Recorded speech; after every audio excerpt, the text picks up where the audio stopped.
The room was silent, broken only by the faint whisper of the night wind outside the window. The moon, through the half-open curtains, shed light that gently illuminated the young man, whose gaze was fixed on the young lady. Maid Irene looked at the boy and understood that servants should never show emotions. His heart beat in unison with her slow breathing, as if they had become one that night. His gaze slid over her face, absorbing every feature, as if he was trying to remember them forever. He leaned over the young girl's face and said that if she was against everything that was happening, then she should say everything now.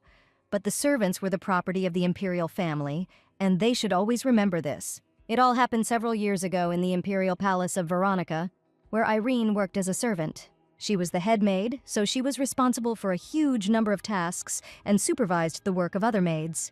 The experience of living with a bunch of brothers and sisters turned out to be useful for the servants. Irene's father died in the war and her mother became seriously ill. She had to feed the whole family, because it was hard to survive on a small village salary. Therefore, she grabbed the chance to become a servant at the imperial palace with all her might. 2 months of work had already passed, and the girl was satisfied with her salary and life in the capital.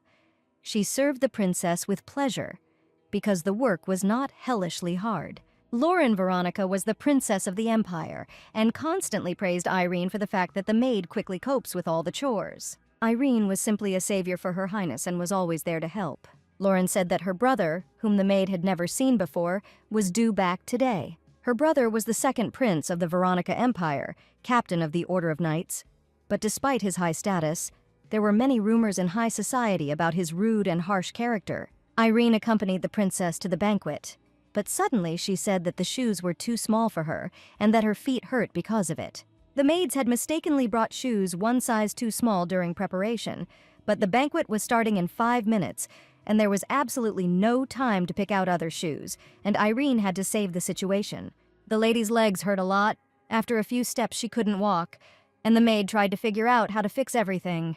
The maid looked at her black shoes, which were only worn by imperial servants and had a special history. Her mother took great care of her daughter, but the family was poor, and she really wanted to do something nice for the girl. She couldn't help the young lady get into the Marks Academy, which the girl dreamed of, but she decided to do at least something, and gave these wonderful, expensive shoes made of genuine leather.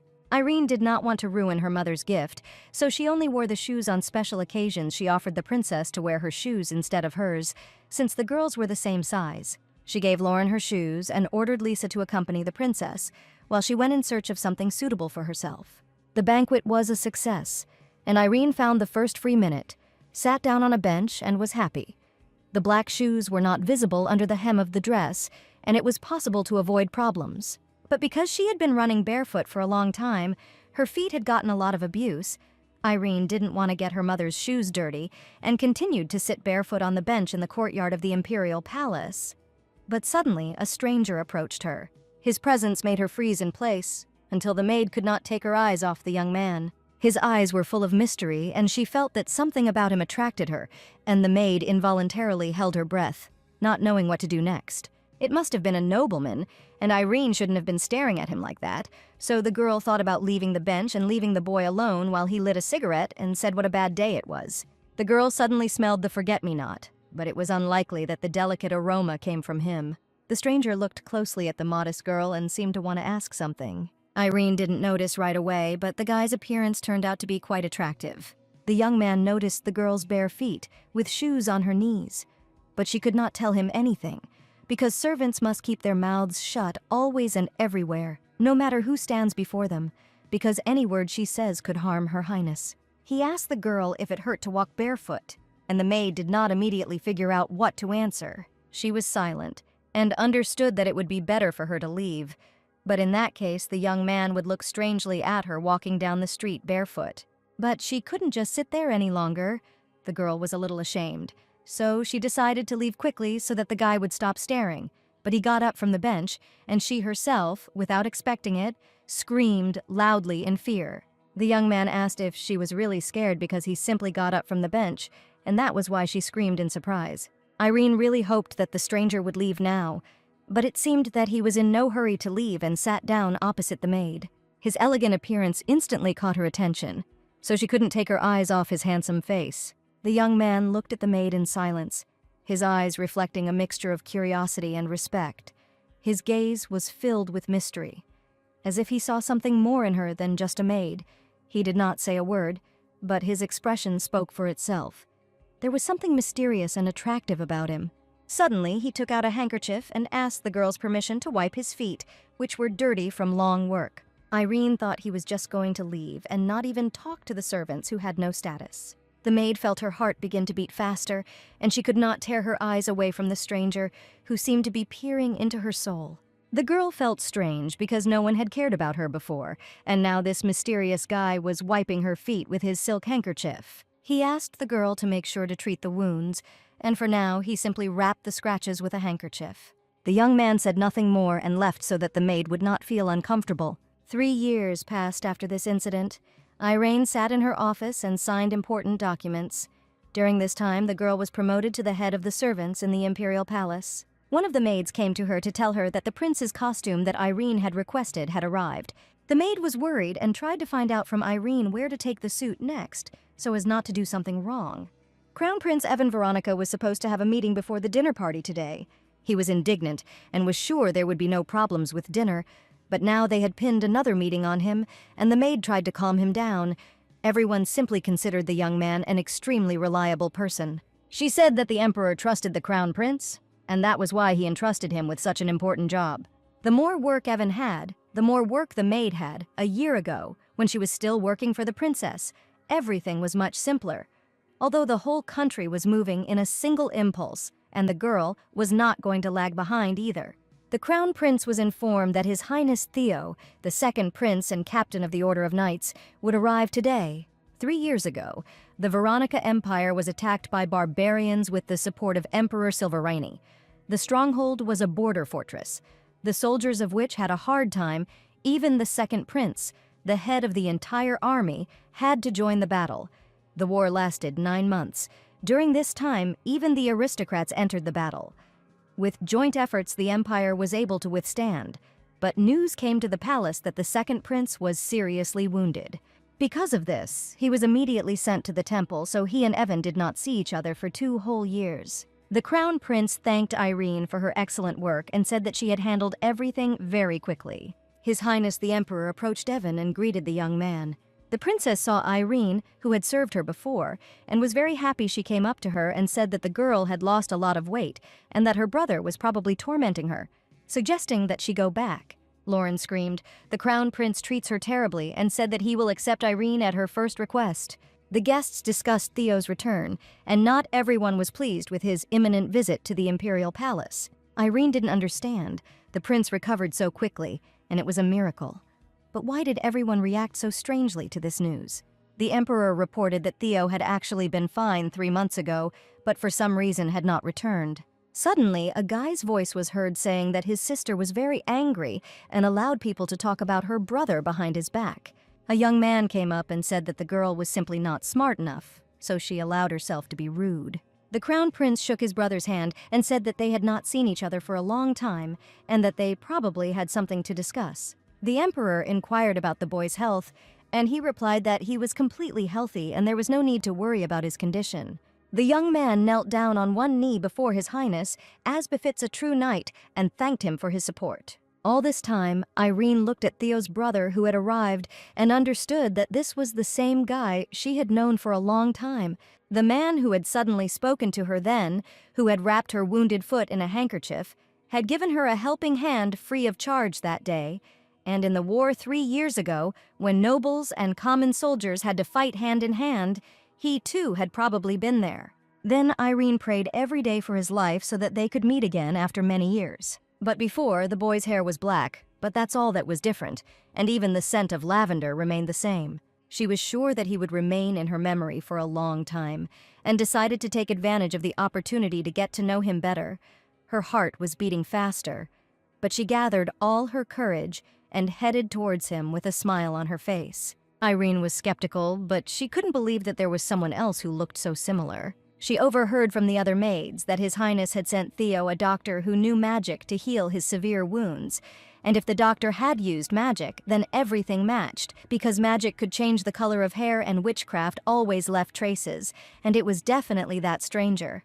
After a long dinner party, the maid Irene lay down on her bed exhausted and realized how tired she was. She remembered the scarves with which the stranger had bandaged her legs and crawled under the bed. Irene took out a box containing 2 black men's handkerchiefs from that mysterious, kind stranger. The girl guessed that he was a nobleman, but she could not imagine that that evening she sat on the same bench with the second prince of the empire. She just wanted to forget about her feelings when she remembered that evening, because a simple servant is not worthy of feeling anything for His Highness. Even though she tried to calm herself down, her heart continued to ache strangely from unfamiliar, strong sensations.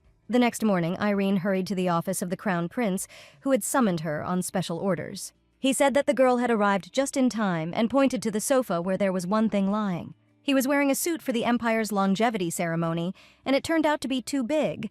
Most likely his measurements were mixed up with Theo's, so he asked Irene to go to her brother and check. Irene smiled and certainly agreed to carry out the Crown Prince's order and check the measurements of the suit. The guy thought the maid seemed agitated and reacted strangely to his request. The maid knocked on Theo's office door and said she had come on behalf of his older brother Evan, but there was no one in the room. She saw a suit on the sofa that needed to be checked and tried to carry out the order silently. The black suit did indeed look smaller in size, and it was clear that they had definitely been mixed up. Irene picked up Theo's shirt and thought he was the first one to take care of her back then, and swore that her heart would not waver. He had been absent from the palace for 2 whole years. Although the wounds were terrible, she still believed that the young man was completely healthy. She brought the shirt to her face and inhaled its aroma. The shirt also smelled of forget-me-nots, but the girl immediately came to her senses and looked around so that no one would notice how she picked up the shirt. A handsome young man in stylish trousers stood at the door. His gaze was directed somewhere into the distance, and his appearance stood out from the ordinary appearance. Bizarre facial features, expressive eyes, and elegant posture gave him mystery and attractiveness. The light came through the window, emphasizing his silhouette and creating a play of light and shadow on his face. And in an instant, the office was filled with an atmosphere of excitement and anticipation when the gazes of the maid and the young man met. He said he had been standing there since the girl had taken the shirt and put it to her face, and Irene thought in horror that he had just seen everything.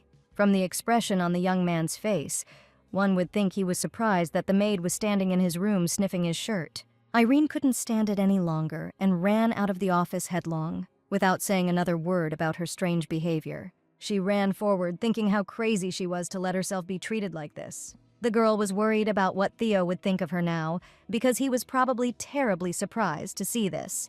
And she really wanted the guy to quickly forget everything that had just happened. She tried to calm down, but suddenly realized that she had left the suit she had come for in Theo's office. And now she had to go back once again and look into the eyes of the young man whose shirt she had just sniffed, and it was a real shame. Irene was not a timid girl, so she collected her thoughts, accepted reality, and was not going to back down. She knocked on Theo's office door and said that Mr. Evan had sent her here to pick up the suit. She said that their costumes were mixed up, and she just wanted to quietly walk in and pick up the things she needed.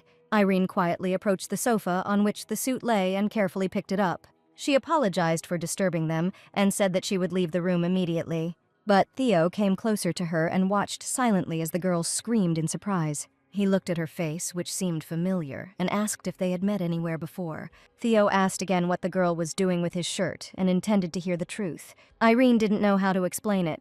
She was sniffing the shirt because it smelled nice, but in that case, the guy would probably think she was weird. Theo asked her to state her name while Irene stared at him, afraid to answer. The young man asked why the lady continued to be surprised when he had only asked her name. It was her fault. Servants had only one purpose above all else: never to disobey the master. Theo wondered if he had asked such a difficult question that the girl was still remaining silent. He assumed that she might have wanted to harm his brother, since she was still carrying around his shirt. Theo noticed that the girl's uniform had a badge on it, which indicated her high position in the imperial palace. He leaned towards the silent lady and said that it would not be difficult to find her, because there were no more than 10 like her in the palace. Irene hoped the guy didn't know any better, but he persisted in asking her name. Shortly after this incident, Irene was in the Crown Prince's office pouring him tea when Theo came to see his brother. He said that he already knew the girl who was the Crown Prince's personal servant. His Highness turned to Irene and asked her to leave for a moment to speak privately with Theo. He sat opposite his brother and said that he would like to ask for one interesting favor. Suddenly, he asked his brother to give him his personal maid, and was sure that he would not refuse. He did not understand why he suddenly needed an ordinary servant, which he even came to ask for personally. Theo said that during the first week of their acquaintance he really liked the girl, so he wanted to take her as his servant. The Crown Prince said that there were other high-ranking maids, and it would be difficult to tear Irene away from his affairs. She had previously been Lauren's personal servant. But then the young man took her for himself and promoted her to head of the servants. Theo smiled mysteriously and said that he was not going to steal his brother's good worker. The Crown Prince agreed to give up the maid and said that no matter how Lauren behaved, they all understood that her brother was not yet fully recovered.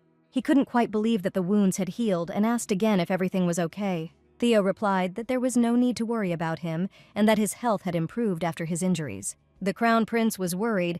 Theo was not at all like himself and could very well be hiding some important information. Once upon a time, a priest promised little Theo that he would only live until he was 23 years old, and his word was irreversible. But everything was still normal, and 10 years had passed since then, and the young man, despite all the predictions, was still alive. It had been 3 years since Theo had turned 23, and it had been exactly 3 years since the war with the Silverini had begun. At that time, the Crown Prince thought that his brother would die in the war. But now he was glad that everything ended well, and he wanted to ask Irene to go to the prince so that she could help him recover. Irene stood by the window and thought about how to make Theo forget about her and that ill-fated shirt. The young man stopped in the corridor, his gaze drawn to the maid who was passing by. His eyes reflected something more than simple curiosity. Theo watched her with some special interest, as if trying to penetrate her world. But in their silent meeting, there was something magical, as if an invisible but tangible link had arisen between them. The maid, feeling his gaze on her, paused for a moment, and in that moment it seemed as if time stood still, and the world stopped to give them the opportunity to completely immerse themselves in each other. He told her that he had talked with his brother about an interesting topic, and that she would soon find out everything herself. Theo remembered their last meeting, and asked if the maid wanted anything else from him. The girl waved her hands frantically and said that she didn't want anything else and wasn't going to bother the gentleman. The boy slowly approached the maid, as if drawn to her by a magnet. His every movement emitted an invisible energy that filled the air with a mysterious charm. When he finally found himself in front of her, his gaze again turned to her face, as if trying to read secrets and desires in it. It seemed like the young man was being too persistent and overdone, but his face looked as if he had said something trivial. Theo did not hesitate and openly invited the girl to spend the night with him. Irene covered her ears in horror and began to scream at him not to dare to say such words again and ask the gentleman to stop. And so it happened. She had just yelled at her master, servant, and lord, and the difference between the high statuses could not be ignored, no matter how much she wanted to.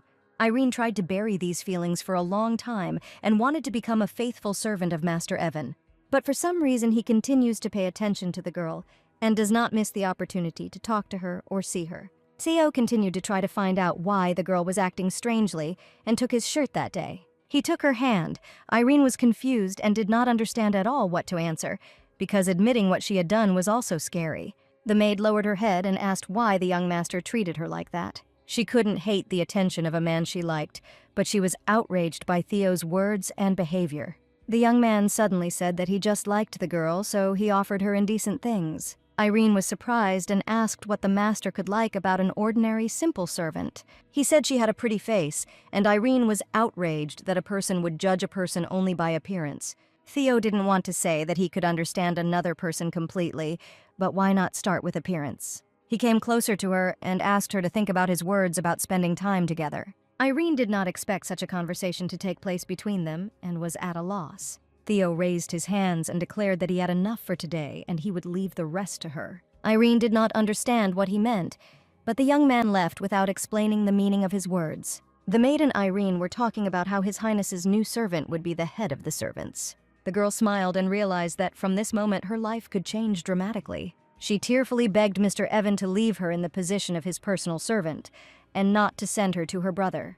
But from her experience, there was nothing she could do about what was happening, and the Crown Prince claimed that Theo was not particularly picky. His Highness's servants didn't have many duties, but Irene was confused by one thing. Theo was still pestering her with stupid requests. It turned out that the guy had 2 servants and she had little work left, but there was nothing she could do. and all she could do was try her best. Theo walked up to her with quiet steps and whispered whether she had thought about their previous conversation. Irene looked down and said she hadn't thought anything about his proposal and didn't plan to. But Theo continued to press, because he understood perfectly well that she liked the second prince, and therefore she simply could not refuse him. The girl was busy cleaning and thinking how difficult it was to love such a person, and Theo came up from behind and took her hand. It seemed that he was not going to tolerate her refusals and was ready to decisively achieve his goal. With a soft movement full of tenderness and determination, Theo embraced the maid, and in that embrace the maid felt a flood of emotions, as if it were overflowing, flooding her heart with tenderness and love. He tried to kiss her, but Irene pushed the gentleman away with all her strength and screamed no. She understood that from the very beginning he was simply making fun of her, and she was very upset to feel such an attitude. Irene never thought that resisting temptation would be so difficult, and tried to concentrate on filling out the paperwork. She wasn't entirely sure about it, but still, for a person she liked to directly offer to spend the night together, anyone would be surprised. The maid saw a piece of paper with something written on it in the ancient Almacht language, which she had seen when she entered the school, but which had long since ceased to be used. She tried to deal with the pile of papers as quickly as possible and did a good job. Irene wanted to somehow divert attention from herself, because at this rate her heart might stop. A familiar maid, Thelma, whom she had not seen since she stopped being the princess's servant, unexpectedly approached her. Her Highness Laurent sat in a chair and was very happy to see the maid who had been with her for many years. 20 minutes ago, the gentleman left for a meeting, considering the time of return. Irene had about 10 minutes to convince Princess Lauren to say the cherished words that she would make her a personal servant again. She asked if the maid was overworked and said that Evan was very busy at the moment, but Her Highness did not know yet. Irene had now become Theo's personal servant, she said. Due to unforeseen circumstances, His Highness had replaced one of the servants with her. Lauren was outraged by the news and wanted to know why her brother did it. Irene replied that she didn't know anything about the reasons, but in her mind, she was sure that Theo just wanted to make fun of her. Lauren asked if the gentleman was causing her too much trouble, and wanted to help the maid. She couldn't say such a thing, so the maid could only smile gently and hope that Laurent would understand everything herself. And that's why the girl turned to her for urgent help. Lauren was angry with her brother's behavior and said that she intended to go and have an important conversation with him. Irene tried to calm the princess down, but she didn't want to listen to anything and wasn't going to just leave it like that. The maid didn't really want to start a fight between the brother and sister, but things turned out differently. Laurent's face was distorted with rage, and her hands were clenched into fists, ready to express all her indignation. She could not come to terms with his indifference and selfishness that permeated his every action, and at that moment, the princess did not want to hear excuses or apologies. She just wanted him to understand the full depth of his actions and bear the appropriate consequences. Lauren and Irene walked into Theo's office, and the angry princess was about to have a serious talk. Things could have gotten very bad, and the maid was worried if she had known that things would turn out this way, she would never have brought up the subject. Theo said the maid would have been better off on his side rather than the princess's. Lauren was outraged and asked why Theo made Irene his personal servant. The princess scolded. The young master was making the girl's life difficult and behaving strangely. Theo looked at his sister haughtily and pretended that he had absolutely no idea what they were talking about. Lauren stated that the maid even had to turn to her for help, so as not to tolerate the master and his antics any longer. The two of them looked at Irene, who was shaking with fear and only dreamed of rewinding time. He asked if she was causing any problems for the maid, and the girl refused. But she knew that today she had made a major mistake that could not be corrected, but in this way, she would at least stop creating even more problems. The servant had no choice, and the maid felt awkward about the whole situation. She picked up the tray with the tea set and heard Theo softly say her name. He asked again if her staying with him was a problem, and this time he hoped to hear a sincere answer. Theo stood up and said that he didn't expect the girl to be so disgusted, and that she even went to ask Lauren for help. He promised that he would not allow himself to be treated like that again and asked her not to worry. The young man apologized for everything he had done earlier, and Irene felt strange after everything. Servants who lost trust had no future, and it was an obvious truth that there should always be trust and respect in the relationship between master and servant. But it turned out that Irene had deliberately slandered him in front of another person, and it would have been better if Theo had not paid any attention to her from the very beginning of their acquaintance.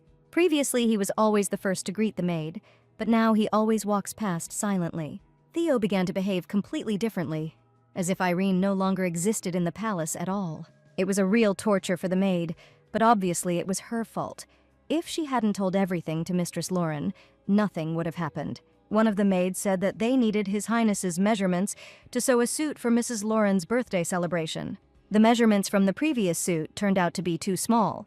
This week there was supposed to be a celebration, and next week there was a longevity festival, so the girl needed to get the correct measurements. Irene grabbed a measuring tape and headed straight to Theo's office to take her measurements. He was just in his office, busy compiling important official documentation. She asked permission to enter and walked up to the table where Theo was sitting and looking at her. The maid notified, they told her, the suit for the longevity festival did not fit the young man, and she needed to take new measurements from him. Theo silently stood up from the table and walked towards the girl who was standing waiting with a measuring tape.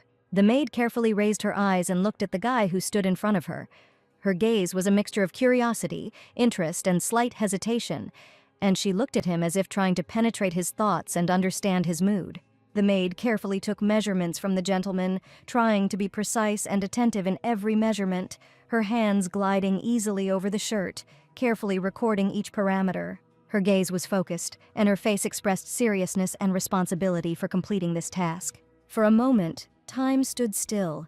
Their gazes merged into one moment, as if creating an invisible connection between them during this short moment. She caught something special in his eyes. Perhaps it was an expression of pleasant surprise or tenderness, and her heart began to beat a little faster, and her face, despite her restraint, sparkled with a slight blush. Irene took the gentleman's measurements and couldn't stop thinking that they were too close. But soon that moment passed, and she returned to her duties. But that brief, mutual understanding remained in her heart, reminding her of an unusual meeting of eyes. She said that she would ask for a suit to be made to new measurements and tried to calm her heart, which was beating out of her chest from excitement. The maid grabbed the piece of paper with the measurements and tried to leave, but Theo suddenly put his hands on her shoulders and asked her to be careful. There was not only interest in his eyes, but also a certain mystery that made the maid feel a little confused. She tried to support his gaze, while maintaining calm, but inside her heart was beating much faster under the influence of his attention. A young man entered the office and said that he had come with a report about the northern region. He glanced at the maid and seemed to notice the worried expression on her face. Irene tried to leave the office as quickly as possible because she could no longer contain the emotions that were overwhelming her. Theo noticed the guy staring at Irene and asked why he was staring at her like that. He asked if this was the same maid that Theo had recently spoken about during their meeting. It seemed to him that Theo had become interested in women for some time now and asked him directly about it. The young man asked, then with the face of the maid, she looked somehow tense and worried. Irene tried to contain her feelings, but it was clear from her face that the girl was clearly not telling the whole story. The young man began his report that Marquis Isaac was actively helping in the development of the northern lands. He picked up a stack of papers and reported that Theo's presence was not necessary, and if anything was needed, he would let him know. A black envelope accidentally flew out of the pile of papers. It was a letter that Theo still hadn't responded to. It seems that someone wanted to lure Theo to their side in any way possible in order to use his popularity among high society. He took the letter out of the envelope and tried to read it. They were supposed to meet at the temple service anyway, and Theo couldn't understand why he had to write so many letters in that case. The letter was written in another language, and the young man was outraged that the letter was sent to the palace without even being translated into an understandable language. The young man suggested bringing someone from the theological school, but Theo said that there was no point in trying any further, and that the letter was full of nonsense anyway. Preparations for Lady Laurent's birthday celebration were in full swing, and all the servants were now very busy. One of the maids told Irene that she now understands why everyone wants to take her for themselves and sees how the girl copes with a lot of tasks. The suit for the young man was ready, and Irene began to worry about only one reminder of Theo. She tried not to think about silly things and tried her best to concentrate on preparing for the event. Luckily, this time they weren't left alone with the guy while the clerk continued to read him the report. Irene prepared Theo for the exit, but the young man continued to behave strangely and avoid eye contact. Once served, Theo and Irene walked out into the formal hall, while the attendant asked the gentleman to behave decently at the event. Assistant Basil was His Highness's closest subordinate, which is why Mr. Theo can trust him. The young man was about to quickly greet everyone and leave, But then he asked where Lauren was, and the maid replied that the princess should be near the entrance to the imperial palace. It seemed that the other guests were there too, and Basil asked for forgiveness, as he had not been to the palace for a long time and was a little confused. Irene gave him directions, and at that moment Theo turned around and looked her in the eye after a long time of ignoring her. They were met by the crown prince, who informed them that Mr. Theo was, as usual, late for events. Princess Lauren greeted the maid Irene happily and wanted to know how she was doing. Irene congratulated Her Highness on her birthday, and the princess shared that she was very glad that the maid came to the celebration. Lauren saw Theo and angrily declared that she did not expect to see such an impudent young man here. The emperor intervened and said that there was no time for arguments, and it was time to begin the solemn celebration. Lauren smiled and greeted all the guests, while Theo frowned and thought how sick he was to look at his proud sister. Irene walked nearby and was glad that so far everything was going even better than she expected, considering the last meeting between brother and sister. However, she hoped that everything would continue like this. But Miss Lauren suddenly asked Theo for one favor. In honor of the holiday, the brave girl invited her brother to have a drink and keep her company. Nobody understood what was happening, but it was obvious that something was clearly brewing between the relatives. The servants immediately brought a table, at which Lauren and Theo sat down to try to prove something to each other again. Lauren immediately said that it probably wouldn't be interesting to just drink it and that something special needed to be added. The princess said that the young man must understand perfectly well what she wants to receive in return, and she presented her conditions. Theo would give her the maid Irene if he lost the drinking match now. The guy held the glass tightly in his hands and had no intention of following his stupid sister's lead. He asked if the princess really loved the maid so much that she was ready to do such a thing. Irene felt strange, not understanding why they were making a bet, and no matter who chose her, she still had no say. Theo drank the first glass and said it was time to start and offered Lauren her glass. And he set the conditions if he wins. The princess must promise that she will never raise this topic again. Lauren agreed and asked the young man to be sure to keep his word. With each passing hour, there were more and more empty wine bottles.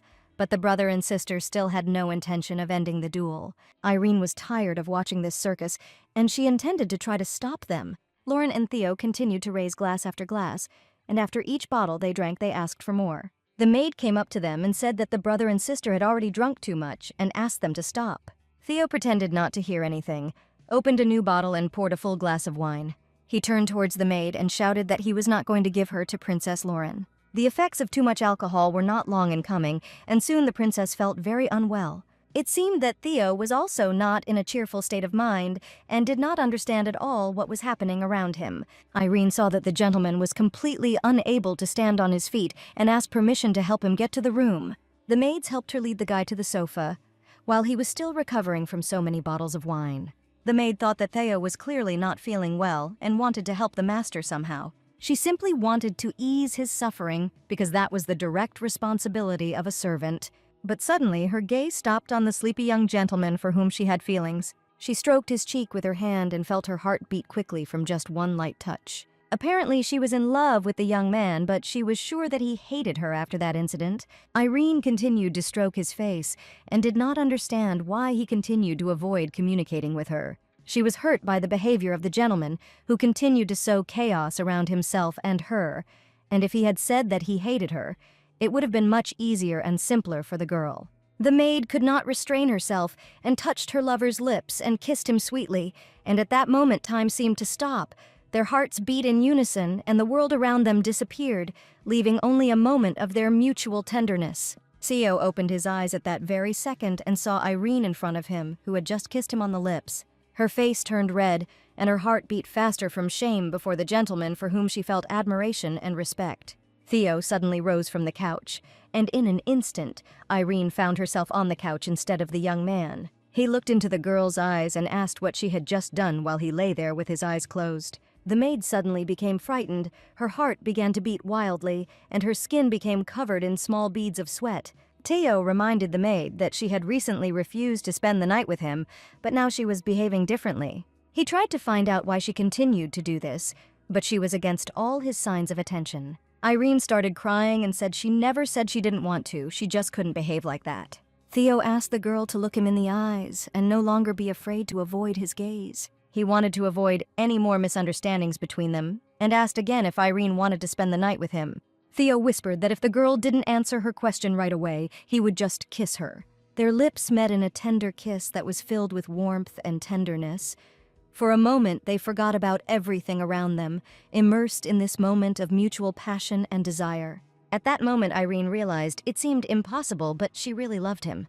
The girl, feeling excitement and tender feelings for her beloved, kissed her beloved man for the first time, and sparks of excitement and love burned in her eyes, and her heart beat faster from the anticipation of intimacy. It was a strange feeling, and the girl had never felt anything like this towards anyone. Irene admitted that she always wanted to be close to Theo, but she couldn't say it directly.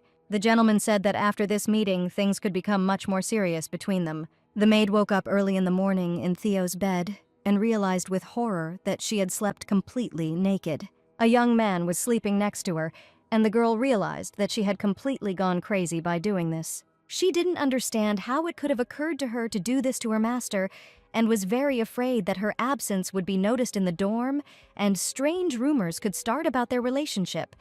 But Theo suddenly hugged the girl and leaned her against him. Theo saw the frightened maid and said that last night he was aware of everything and was not under the influence of alcohol, so he was ready to take responsibility for what happened between them. He said he would ask for a maid's uniform, and Irene was afraid that everyone might quickly guess about their relationship.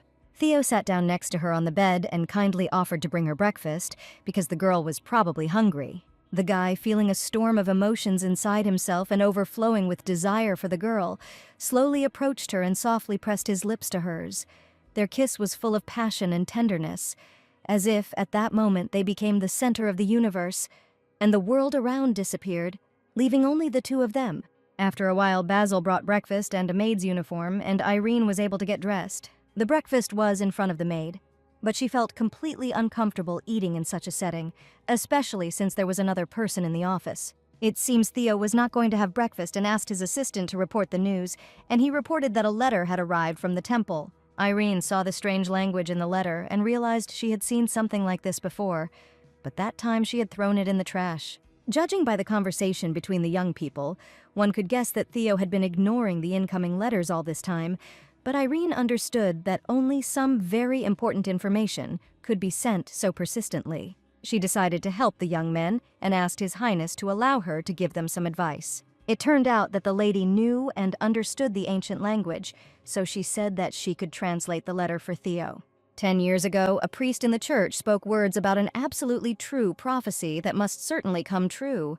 He predicted that exactly 10 years from now, His Highness Theo would meet his death, and this could not be changed in any way. The young men looked at the maid and were very surprised to hear words of help from a simple girl. Irene picked up the piece of paper with the ancient text and carefully studied the signs that were written. Irene once tried to enter the theological academy and studied the ancient language before entering. The maid who failed to get into the academy said that circumstances developed in such a way that she was unable to enroll there for some reason. The girl really did speak the ancient language and was able to easily read everything written in the letter. Theo and Basil looked at the girl with admiration and considered her knowledge to be truly astonishing. The young man said that although he was from the royal family of Veronica, religion was not close to him at all, but until now absolutely all the prophecies of the high priest had come true, and 10 years ago he was given a strange prophecy to die exactly at 23 years old. He was still alive, but he could never forget the suffering his family went through when he learned of it. Judging from the translation of the letter, it seemed that Theo's fate had somehow changed during this time, but it was very suspicious. Basil insisted on visiting the temple, but Theo had enough problems without this prophecy, so he ordered them to go there 4 days after the initiation ceremony. Irene was glad that she was able to translate the letter and at least somehow help the young master. The maid reached the maid's room and one of them asked why Irene didn't return to the dormitory yesterday. She said that Mr. Theo had been a little drunk yesterday. The girl warned that it would be better for the butler not to know about what happened and asked Irene to cover up the mark of the kiss on her neck. In order not to lose her job, the maid now had to be more careful with His Highness, but it seemed that he thought otherwise. He hugged her and asked where her outfit for the upcoming ceremony was, but the maid replied that she would go in her uniform. Theo suggested that the girl take a break and could ask the butler to take her place, and he was pleased that she wanted to help.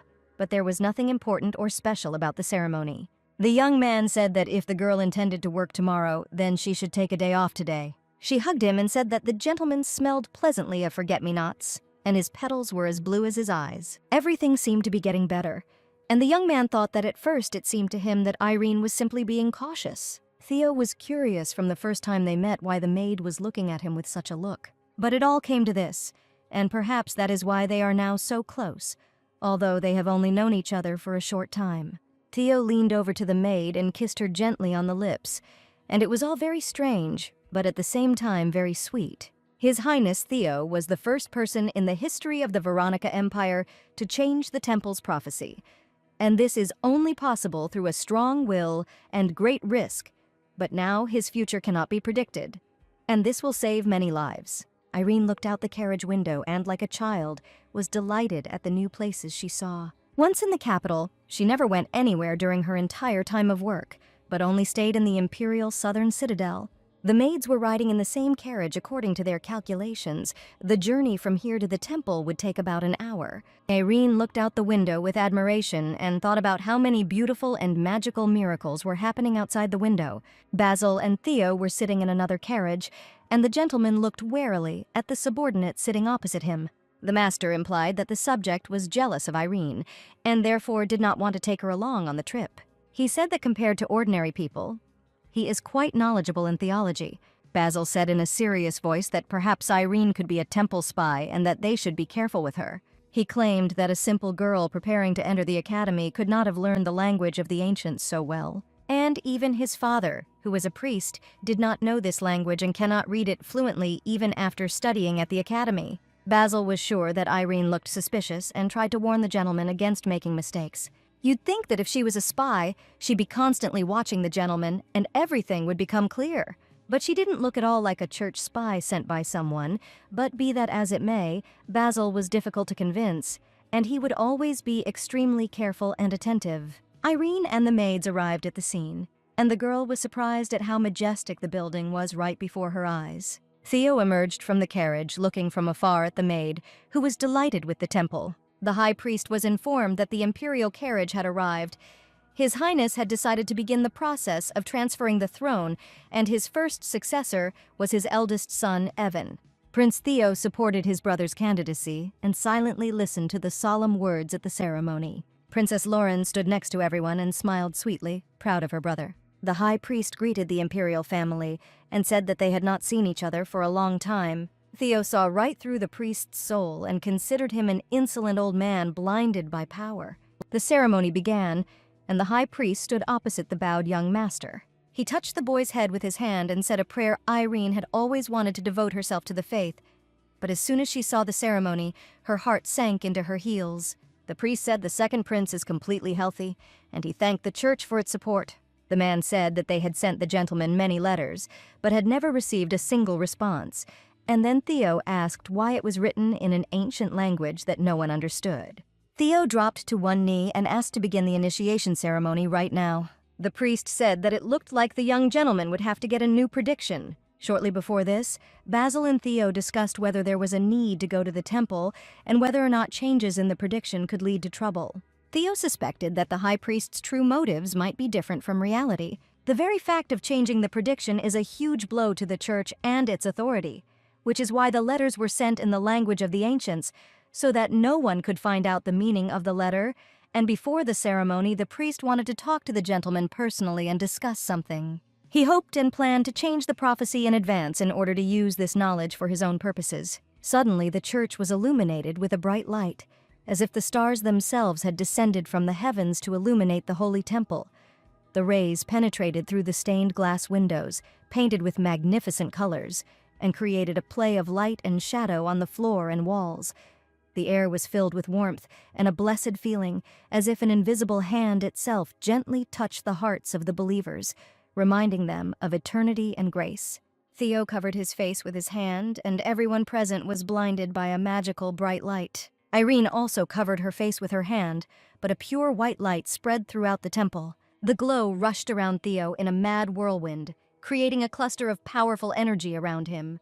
The prophecy was changed, but no one could understand who did it and how it all happened. The high priest guessed that this was a divine revelation, and the Almighty himself intervened in the fate of the master, giving the young man life. He decided to change his fate, but the maid was surprised. Theo was already blessed without it. But the priest was sure that the Almighty would not interfere in the fate of a simple man, and therefore something else must be involved. Theo was something like his reincarnation, but that hadn't happened for over 1,000 years. After the ceremony, Irene, Theo, and the young man were standing in the courtyard. The man in the church uniform was a guy named Batten. He suddenly put his hand near the girl's lower back, which had been hurting for a long time, and a light ball formed around the painful spot. Batten asked if his brother was causing trouble for the girl, and she was surprised to hear about the family connection. Suddenly, the girl realized how much he reminded her. The young man was very similar to Basil's subject. He reported that he had completed the treatment, and Irene felt that her lower back really did not hurt anymore. Theo dropped to one knee in front of the lady, but Irene felt awkward at such moments. She said she was haunted by the thought that Theo had been blessed by the Almighty himself. Irene stated that she had previously studied theology and thought it was an incredible event that she saw with her own eyes.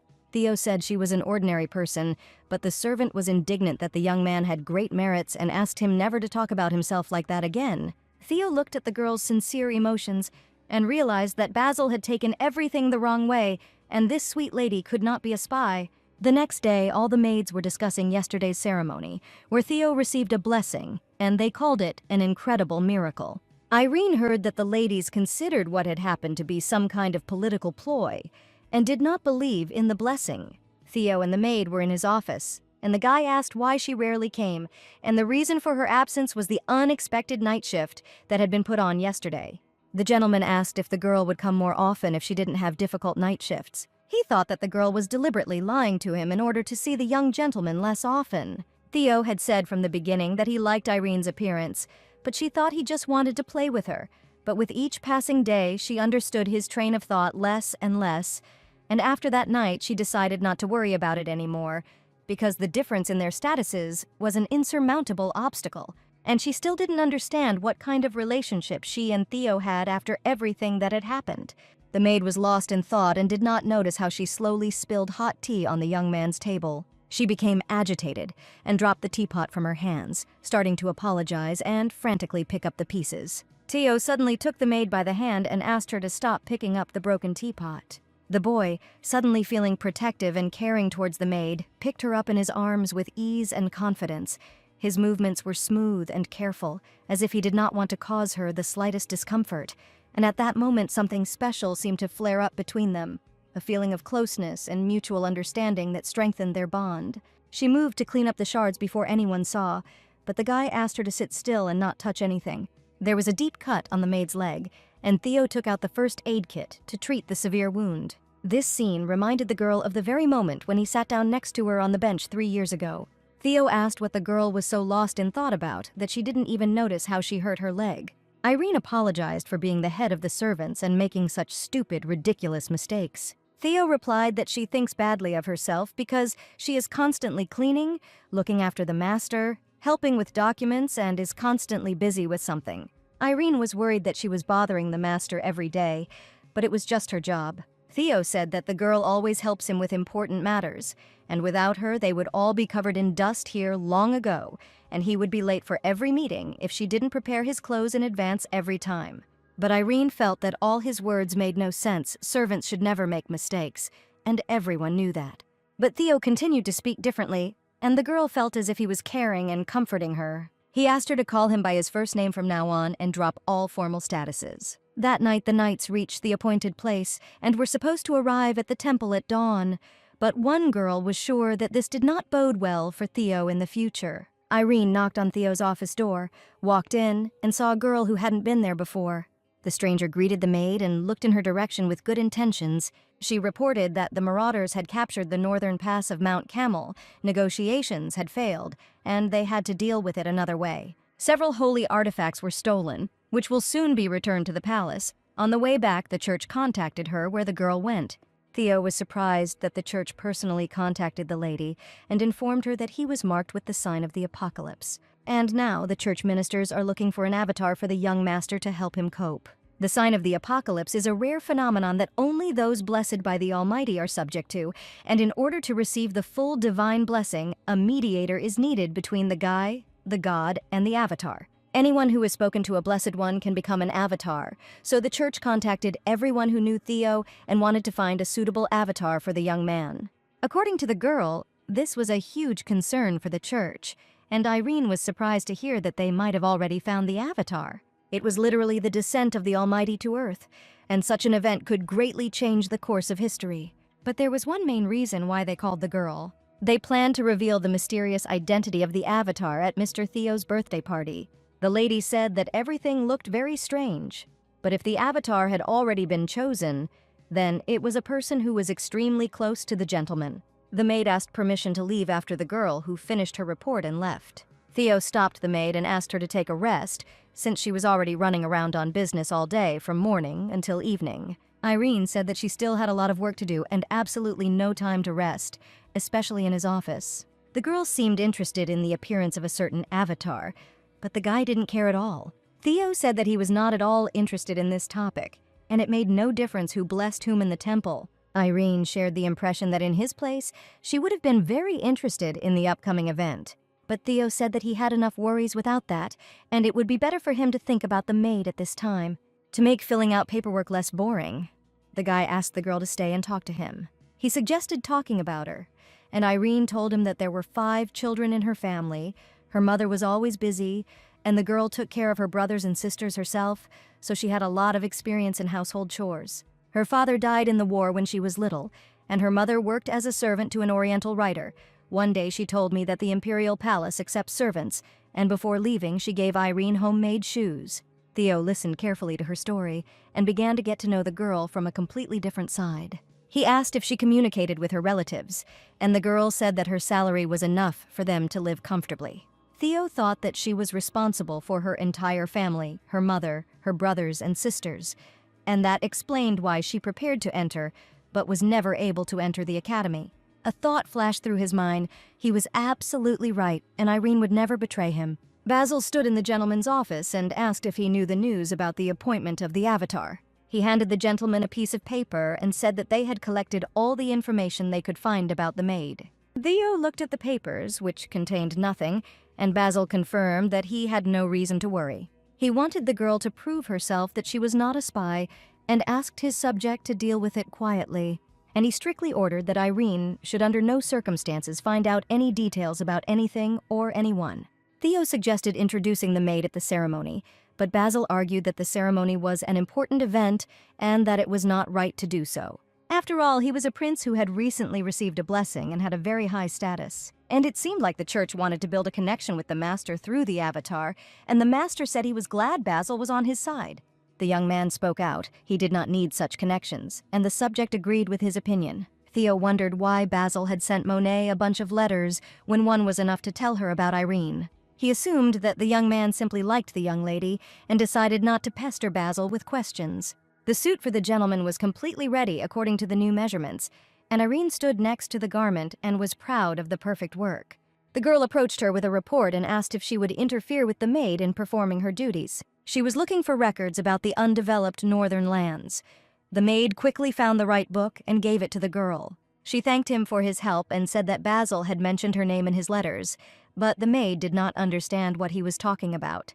The girl extended her hand and said she had seen him recently, but she couldn't introduce herself then because she was busy. Her name was Monet, and the lady was His Highness's assistant.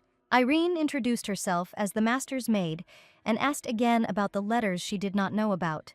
The girl said that Basil's subject sometimes wrote her letters, and in one of them she mentioned the name of the maid. He didn't say anything special, but the girl suddenly asked if she and the gentleman loved each other. Irene became very nervous and tried to say in a trembling voice that the girl had misunderstood everything. But the lady reassured the maid and promised to keep the information secret and not tell anyone anything. Irene admitted that she was very worried and asked the girl not to attach importance to Basil's words. The maid understood. Assistant Basil guessed everything, and rumors about their affair began to spread. She didn't expect him to tell anyone else, and she was afraid to even allow the thought that anyone else would find out about their relationship, because then she and the master could have big problems. The girl left the maid and thought that it was no wonder that the prince fell in love with her, since Irene was very sweet and kind. The long-awaited birthday of Theo arrived, and Irene helped with the preparations from the very morning. The ceremony was about to begin, and she carefully adjusted the red ribbon on the young man's chest. Guests from all over the world gathered at the palace to take part in the grand ceremony. Their bright outfits and smiles filled the spacious halls of the palace with a festive mood. The majestic columns and luxurious patterns on the walls created an impression of sophistication and luxury, emphasizing the importance of the moment that brought them all together here. The emperor came out to the guests and thanked everyone present for their desire to congratulate his son on his birthday. He began by announcing, as everyone knew, that his son Theo had received a blessing from the Almighty, and only a divine incarnation was able to reveal the full essence of his blessing. He asked the young lady to come out, and a beautiful girl appeared before the guests, radiating grace and elegance, dressed in a magnificent white dress, and her outfit seemed to be created for this important moment, emphasizing her tenderness and grace. Each step of the girl was like a dance. Her movements were graceful and elegant. As if she was floating in the air, the guests' gazes were riveted to her. Their admiration was impossible to hide. The lady was the embodiment of beauty and sophistication, like a princess who came out of a fairy tale, and her appearance added a special charm and enchantment to the evening, filling the air with notes of excitement and admiration. The priest presented the new avatar to the emperor. The young lady greeted His Highness and bowed. Who would have thought that the church would assign a young, beautiful girl to the master as an avatar? Irene saw the lady and was upset. Now her life will definitely have more problems with the appearance of a beautiful stranger. She looked down sadly, and at that moment she felt a strange excitement from the appearance of the avatar. The fabric of her dress clung easily to her figure, giving her image a light and airy quality, and the girl said that it was a great honor for her to speak personally with the emperor. Princess Lauren watched everything from the balcony and was outraged that the girl came to the ceremony in a white dress, similar to a wedding dress. The crown prince patted his brother on the shoulder and told him to stop frowning on his birthday. Lauren suddenly turned to the boys and angrily asked why her brother didn't even send her a birthday card, and now he was standing there congratulating Theo. He tried to joke that a lot of people had already congratulated the princess, and that she shouldn't play the poor girl. The brother said with a satisfied smile that this day belonged to Theo and wished him to spend it with dignity. Evan was a rather attentive relative, but Lauren resented the fact that the guests only cared about this girl. Many people would like to look luxurious during the holidays, and it has been a long time since a bright personality has appeared at the palace. But the princess grumbled that they were all gathered here for another reason, and all the attention was focused on the avatar. Theo asked Basil to invite all the people he had appointments with, but he stopped in front of the avatar girl, whose name was Sonia Dale, and asked if she wanted to ask something. She said in a gentle voice that she had come to meet the gentleman, but so far she had not had the chance to do so. Sonia said that she and Theo would have to see each other often in the future, and therefore it would be better to get to know each other. Theo said he wasn't sure about this and asked Irene to bring the documents, completely ignoring Sonia. He was going to get on with the important stuff, and Theo didn't care about the avatar appearing. Irene turned around and saw the painfully familiar gaze of a young lady who stood sadly to the side. That sad look reminded him of how the maid had stood in front of Theo with the same expression before. After the formal part of the ceremony was over, Theo sat down on the sofa and sighed heavily from fatigue. Irene stood nearby and asked the gentleman not to touch the precious brooch on his suit so that the expensive thing would not break. The maid helped the young man untie his tie and couldn't stop thinking about that mysterious girl who became an avatar. Theo thanked the maid for playing along with him in the conversation, and now the young man felt much better. While Irene was untying the gentleman's tie, he said that he was tired of constantly bothering others and needed to keep up appearances in public because he was part of the ruling family. Theo hugged the girl. This moment was filled with special warmth and intimacy, as if time had stopped for the two of them. Everything around froze, leaving only their exciting moment of exchanging tenderness. The maid felt her heart skip a beat with happiness as she embraced this beautiful young man who had become her special person, and words were unnecessary, but the embrace spoke louder than any expressions. He said that he had not yet heard congratulations from the girl, and she tenderly thanked the young man for the opportunity to express her gratitude to him. Theo suddenly said that the maid should not be overworked and needed to rest because he had specially taken her away, and the maid worked more than the master himself. Irene said that this is her direct responsibility and she does her job with pleasure. He turned away and looked thoughtfully to the side, saying that he needed her help, and it seemed like he was talking not about work, but about the relationship between them, which was becoming more and more complicated with each passing day. Theo asked if he could kiss the girl, although he had never asked this question before and acted decisively. The young man, full of excitement and tender feelings, approached the maid and carefully hugged her. His embrace was warm and tender, as if he wanted to convey to her all his love and care. And the maid, smiling in response, hugged him back, feeling his tenderness and affection in her embrace. But Irene was very worried about the avatar. The girl had to bless him. But in the words of coins in this matter, there was some kind of hitch. Theo admitted that he doesn't know why the church assigned this girl to him, and he himself only recently found out that she will be his personal avatar. Irene thought for a moment and said, "Lady Sonia is very beautiful and suits this role well." The maid buttoned his suit and asked if the young gentleman was tired after the ceremony. She was about to leave and said that she had a lot of work tomorrow, but Theo stopped the girl and said that he didn't need help with work. Theo shouted loudly. He only wanted Irene and kissed her passionately on the lips, not wanting to let her go anywhere else. The next morning, the boy lay silently next to the sleeping girl, his gaze fixed on her face as if he was deep in thought. In her calm features, he saw a reflection of a world full of softness and warmth, and her breathing was even and calm, like a melody calming his stormy thoughts. Basil suddenly walked into the room without knocking, and Theo quickly ordered him out of the bedroom. The subject did not immediately understand what was happening and why he was being thrown out, because he intended to talk to the master. They left the room, but Basil managed to notice that the same maid was lying on the master's bed. He said that His Highness the Emperor wanted to see Theo right now for an important conversation at such an early hour. Basil had no idea why they wanted to see the gentleman, and said that he was simply ordered to bring him. The young man looked at his watch and said that they didn't have much time left, and Theo should hurry up and get ready. The carriage, crowned with gold and decorated with exquisite patterns, slowly stopped in front of the emperor's palace. The snow-white horses snorted softly, and their hooves clattered muffledly on the cobbled street. A tall and majestic young gentleman stepped out of the carriage. There was something incomprehensibly majestic and powerful in his gaze. His outfit was the embodiment of luxury and power, and every detail of his image betrayed his high status and influential position. Theo was very interested in why he had been called at such an early hour and what the emperor wanted to talk about. The young man walked into the garden where they were waiting for him and thought that the man had clearly not called him for a reason related to the army. Usually at this time, Theo would be awake and training since early morning, but it seemed that Basil had told him everything now. Theo smiled and asked what the emperor wanted to talk about and suggested returning to the conversation. The man asked the young man what he thought about yesterday's birthday banquet. Theo said it was nothing special. There were just more people, alcohol and music at the banquet than usual. The emperor asked Theo what he thought about the girl Sonia, who was at the party yesterday as an avatar. He said that she was chosen by the Almighty, so she should be called a saint, and considered her to be a rather sweet and modest girl. The emperor reported that a few days ago he had spoken with people from the temple, and they had come up with a proposal for a marriage between Sonia and Theo. This marriage is very important for the empire because thanks to it, the imperial family and the temple will be able to enter into a centuries-long alliance. The emperor had spoken out. He wanted the marriage not only for the sake of the union, but also because as a father, he was grateful to them for saving Theo's life, and he considered their marriage the ideal opportunity to express his gratitude. But the young man would not listen. He asked his son to think carefully and not to act rashly, but Theo did not want to follow his father's lead.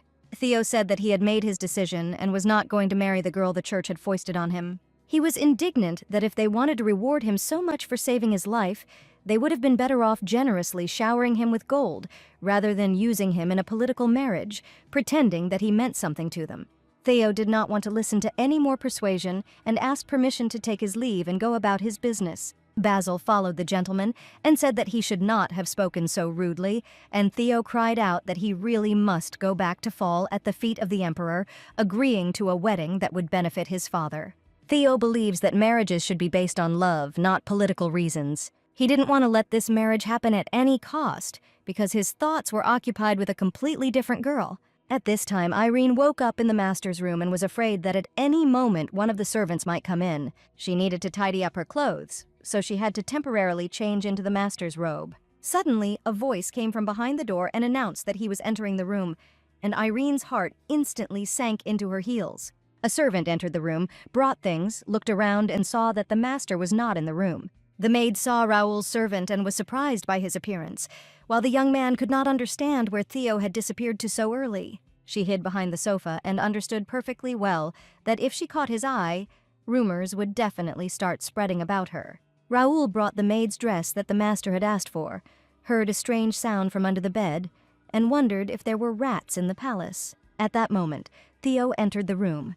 The servant greeted the master and said that he had brought uniforms for the maids. He placed her on the table, and a frightened Irene sat under the bed next to him, praying that he wouldn't notice her. She motioned to the gentleman to keep quiet because her career could collapse in just one moment. Raoul left the room, and the girl said that if the servant had seen her like that, he would have definitely told everyone right away. Theo saw scratches on the girl's knee and asked when and where she managed to get hurt. He offered the girl to apply ointment so that the wound would not become inflamed, and Irene was pleased to feel the care of the young master. Theo said that the girl seemed to be in a great mood, and her bruise did not cause any concern. He took out some ointment and said kindly that the lady needed to take care of herself even when he was around. It was very strange. At first, Theo seemed to the girl to be a rude and unpleasant person, but the more she got to know him, the more she became convinced that Theo was actually a kind and good person. She asked where he had gone so early in the morning, and Theo said that he had been to a meeting with the emperor.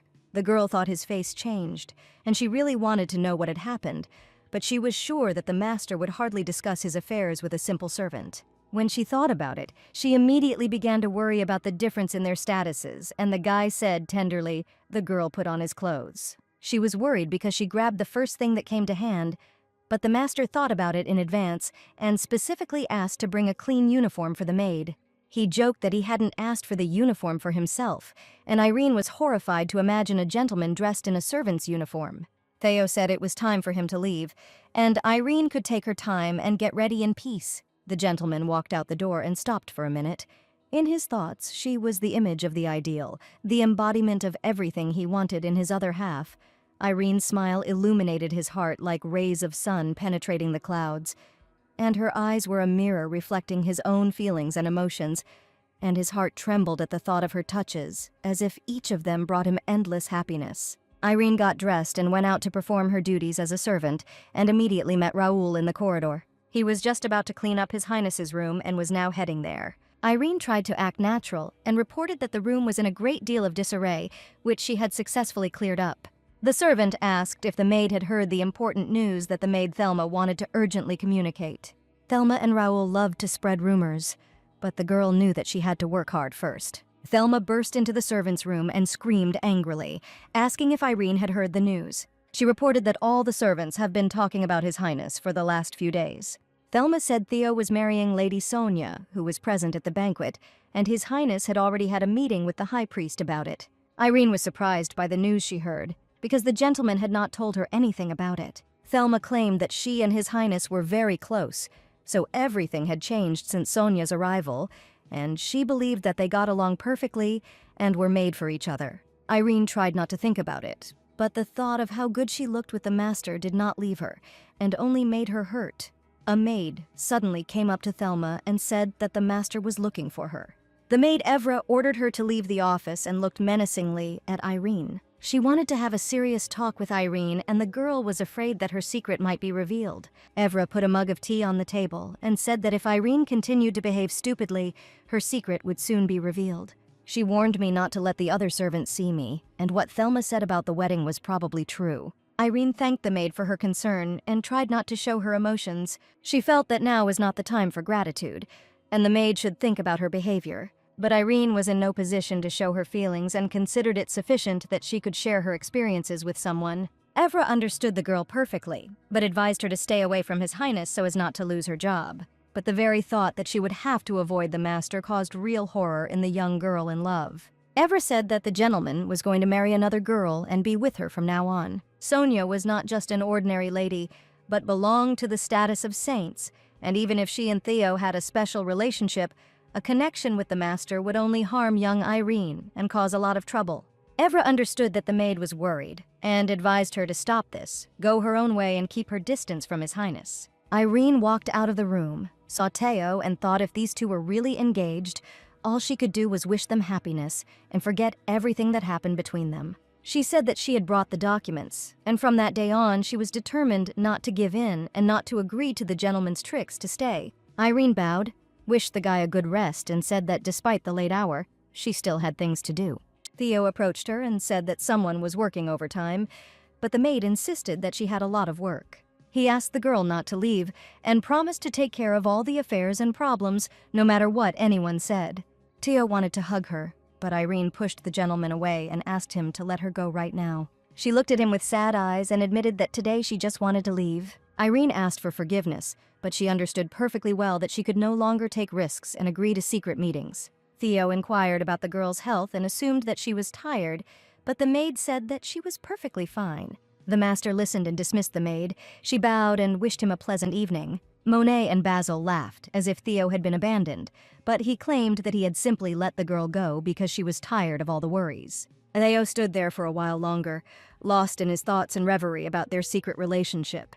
2 days later, Irene continued to ignore the gentleman and each time tried to come up with a new excuse not to be alone. After this, a few more days passed, and the maid wondered how much longer they would play hide and seek with the master. It was difficult for her to even meet his gaze, so the maid avoided contact in every possible way. Theo felt like the maid might be angry with him, and so he asked her about it directly. Irene replied that she was not angry, but the guy could not understand why she had been acting so strangely the last few days. She had been trying to avoid Theo, and he had noticed, but now Irene stood there unsure of what to say. The girl, whose eyes were filled with tears, said that she wanted to end their close relationship. Her heart was beating hard, but she knew that this decision was necessary.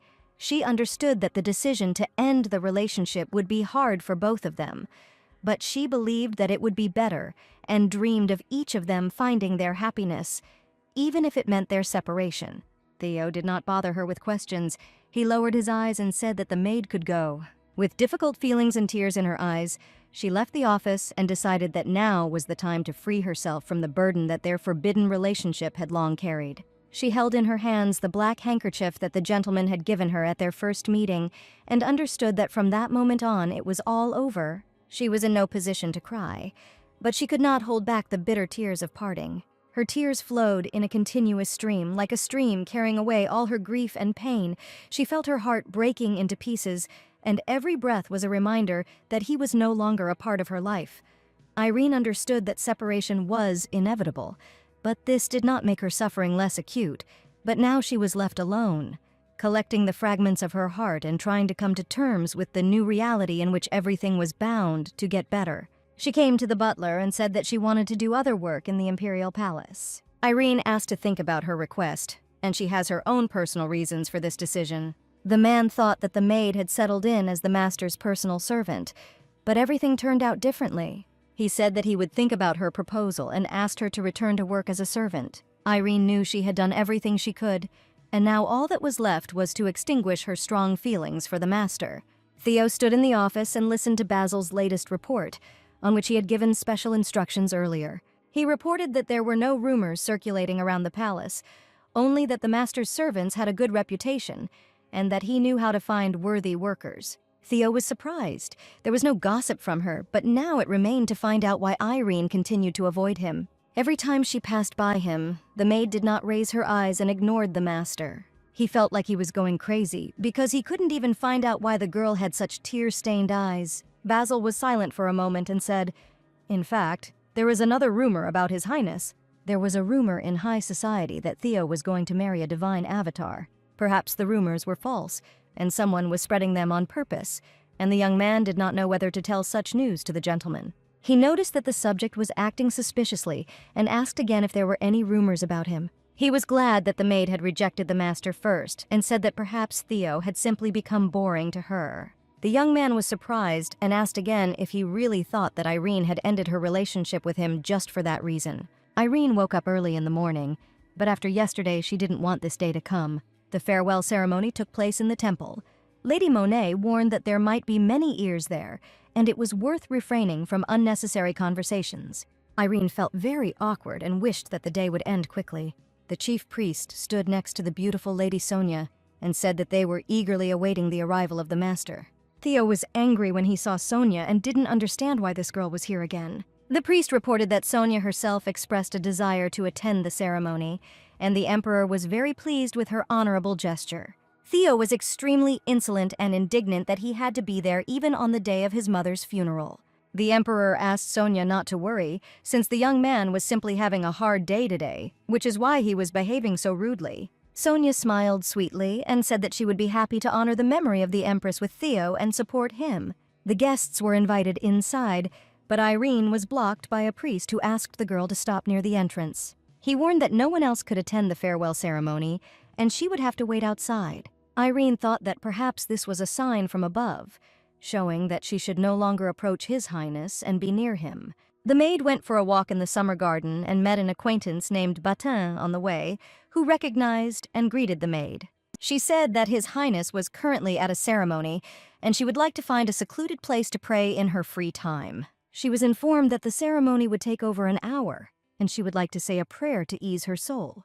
The priest led Irene into the prayer room, where servants were allowed to be present. Batten asked the girl to settle down in the prayer hall of the temple, and he went off to do some business. Irene folded her hands in front of her and began to read a prayer.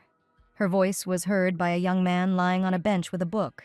He rose and saw a beautiful, sweet girl who was praying for His Highness to be healthy in body and spirit. Lady Monet, who could not find anything to do because she was not a religious person, passed by the temple. She looked through the open door and saw Irene, and a strange magical light was emanating from her as she prayed. The girl sat with her arms crossed over her chest, her mind filled with prayers and gratitude, and her heart with purity of intention. An invisible energy pulsated in her chest, like a fiery torch illuminating the inner world. And as she sank deeper into her prayers, something extraordinary began to appear around her. A faint light, soft and warm, began to penetrate through her closed eyelids and fill the room. It surrounded the girl, as if embracing her with invisible hands and filling her soul with hope and comfort. Suddenly, Irene heard the voice of a stranger who had just greeted her. This young man's smile was like a magnet, attracting attention and making hearts flutter, and his natural charisma and self-confidence made him irresistible. The maid turned and looked at the stranger with frightened eyes, not expecting to see anyone else here. The young man stood up, approached the maid, and asked what the beautiful girl's name was. Irene saw this young man for the first time and could not understand who was talking to her. He looked special, his clothes were made of expensive fabric, and it was unclear why a person of high status would need to know her name. The young man said he did not want to inconvenience the lady and introduced himself. His name was Hales Tilfod.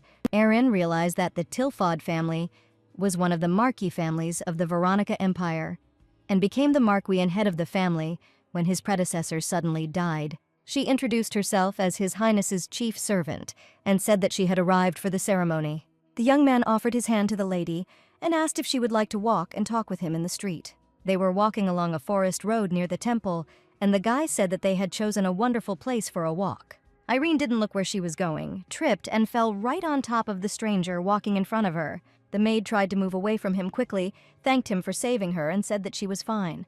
The guy smiled and said, even in such a situation, a lady does not forget about her good manners. He asked if the maid would be there until the end of the ceremony, and politely agreed to call each other informally if she felt comfortable doing so. Irene asked if they would see each other again, but the young man could not promise her anything and only smiled. The guy said that, judging by the girl's prayer, she was worrying about a lot of things in vain, and promised not to tell anyone. The young man shared that faith does not fade away just because one opens one's heart to it, and when he has problems, she goes to the temple to calm her mind, and today he was lucky enough to meet her. He said he would be staying in the capital for a few days, and they say many people find their avatars in the temple. And it seemed that Sonia Dale had not prayed for 2 whole years for the healing of His Highness's wounds while he was fighting on the battlefield. No matter how much Hales thought about it, it was strange to him that the only way to get a blessing was to talk to him. But Sonia was clearly not the only one Theo had talked to, and besides, she seemed impatient. He also spoke to her and watched from afar, and the girl looked like only an ordinary aristocrat, not a deity, and now she was called a divine avatar, and everything became even more interesting than he thought, seeing Irene now. What he had just seen in the temple did not prove anything, but Hale suggested to the maid that they meet again alone. He trusted his inner voice and wanted to test his guesses, but it seemed that Irene had misunderstood the message of his next meeting. Suddenly, she felt a strong embrace on her and was surprised to see Theo in front of her. He looked at the guy and asked what the two of them were doing here, not taking his menacing gaze off Hale's. Theo looked tense and wanted to find out the reason why his maid and the guy were together in the forest. The celebration was still going on, and Irene was worried why the gentleman was not at the ceremony. She said she wanted to pray, and in the temple they had a conversation with Marquis Tilford. That's why they are here. It seems the gentleman didn't hear the guy introduce himself, and he hurried to say hello again. Theo made no attempt to hide his dislike for him, and the stranger was surprised that the gentleman was behaving this way because of the maid. He announced that it was time for them to go, and Irene hurried to follow the gentleman to the ceremony. Theo looked angry and walked quickly and silently towards the temple while the maid tried to catch up with him. Suddenly, he turned around and hugged the girl. In that moment of exchange of emotions and energy, time seemed to stand still, and he felt the maid's heart beat in unison with his own, creating harmony and unity. He began to ask who this stranger was and whether she was really seeing him for the first time in her life. Irene became nervous. Perhaps the master was angry because of her constant refusals, but she really only met with Tilfod in the temple. The girl didn't understand what difference it made why she was talking to the young man, if Theo had already found a partner anyway. The guy was noticeably nervous, and Irene, unable to contain her emotions, screamed that the gentleman was just playing with her. She said with tears in her eyes. Theo took advantage of her, knowing how she felt, and now he was going to marry someone else. The girl began to cry and did not understand what to do now, and admitted that she had been trying for a long time to throw him out of her heart. But Theo stroked her face and said he never lied to her and always told only the truth. He swore and asked who she thought was his chosen one since she was talking about marriage. Irene reported that everyone was talking about their wedding with the divine avatar, and one of his close associates announced it. Theo seemed to understand everything and asked again if that was really the only reason for her ignoring him. He approached her, and Irene was afraid that they might be seen, but the young man insisted that there was no one here. The boy whispered words in her ear that the maid never expected to hear from her master. He looked into her eyes and confidently said that he had long ago given up on the wedding and that he had no union with the avatar. Theo said that as soon as the emperor raised the issue, he refused his orders without hesitation. Irene asked why everyone was talking about it then, and the young man was just about to find out. No one except his father could spread rumors about this, and now there should be no misunderstandings between him and Irene. The young man shared that he was really worried about Irene and had been restless all these days. He asked if Irene by any chance thought that he treated her only as a servant, and if that were the case, he wouldn't be constantly trying to get her attention, and he wouldn't be an idiot who doesn't know what he feels. Theo confessed that he couldn't live without the girl anymore. His heart beat faster when he looked into her eyes, experiencing mixed feelings of excitement and fear, but he knew that it was time to open up and share his true feelings. Irene began to cry with happiness and did not think that she would ever hear a declaration of love from His Highness. When she smiled back, his heart sparkled with joy, knowing that they were now together, united by these sincere feelings, and this moment became the beginning of their amazing journey together, filled with love, care, and mutual respect, despite the fact that the difference in status did not disappear and still separated them. At this time, the head priest was shouting at Sonia and was indignant. Couldn't a useless girl just go and make His Highness fall in love with her? She knew she couldn't control other people's feelings, but the temple minister had just ordered her to do so. According to him, he deliberately made her a divine avatar because the girl had previously spoken of her love for the master.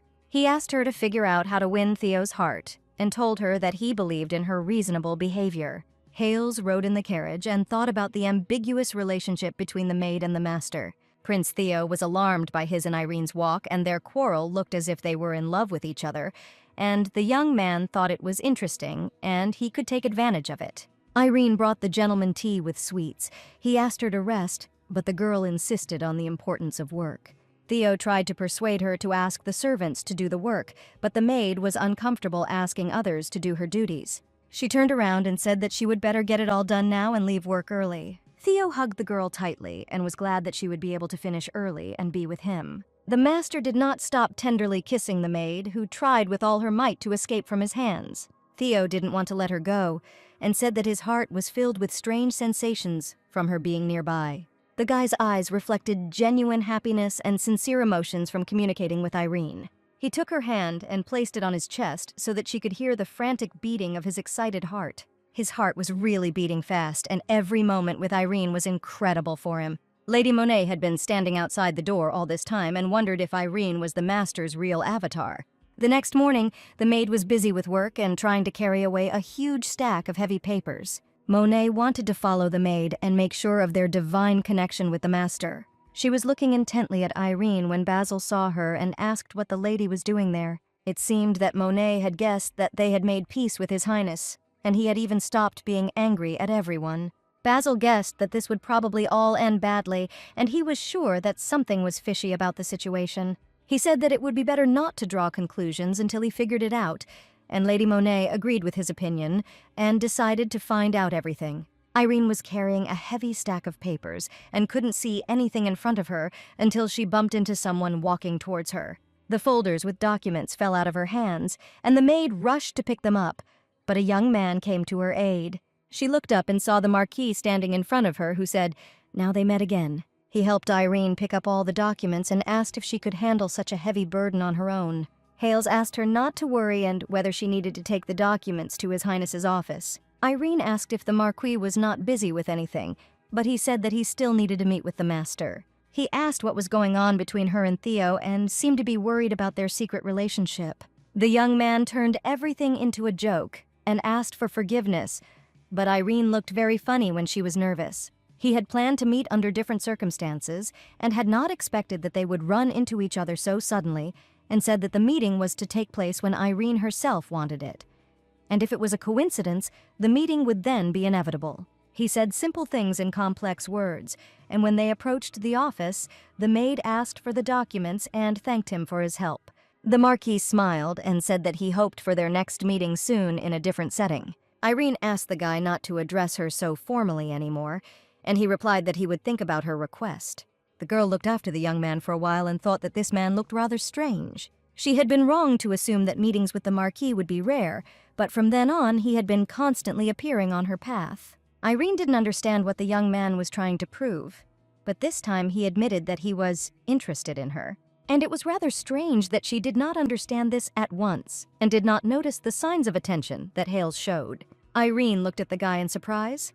Her eyes were wide open and her eyebrows were raised.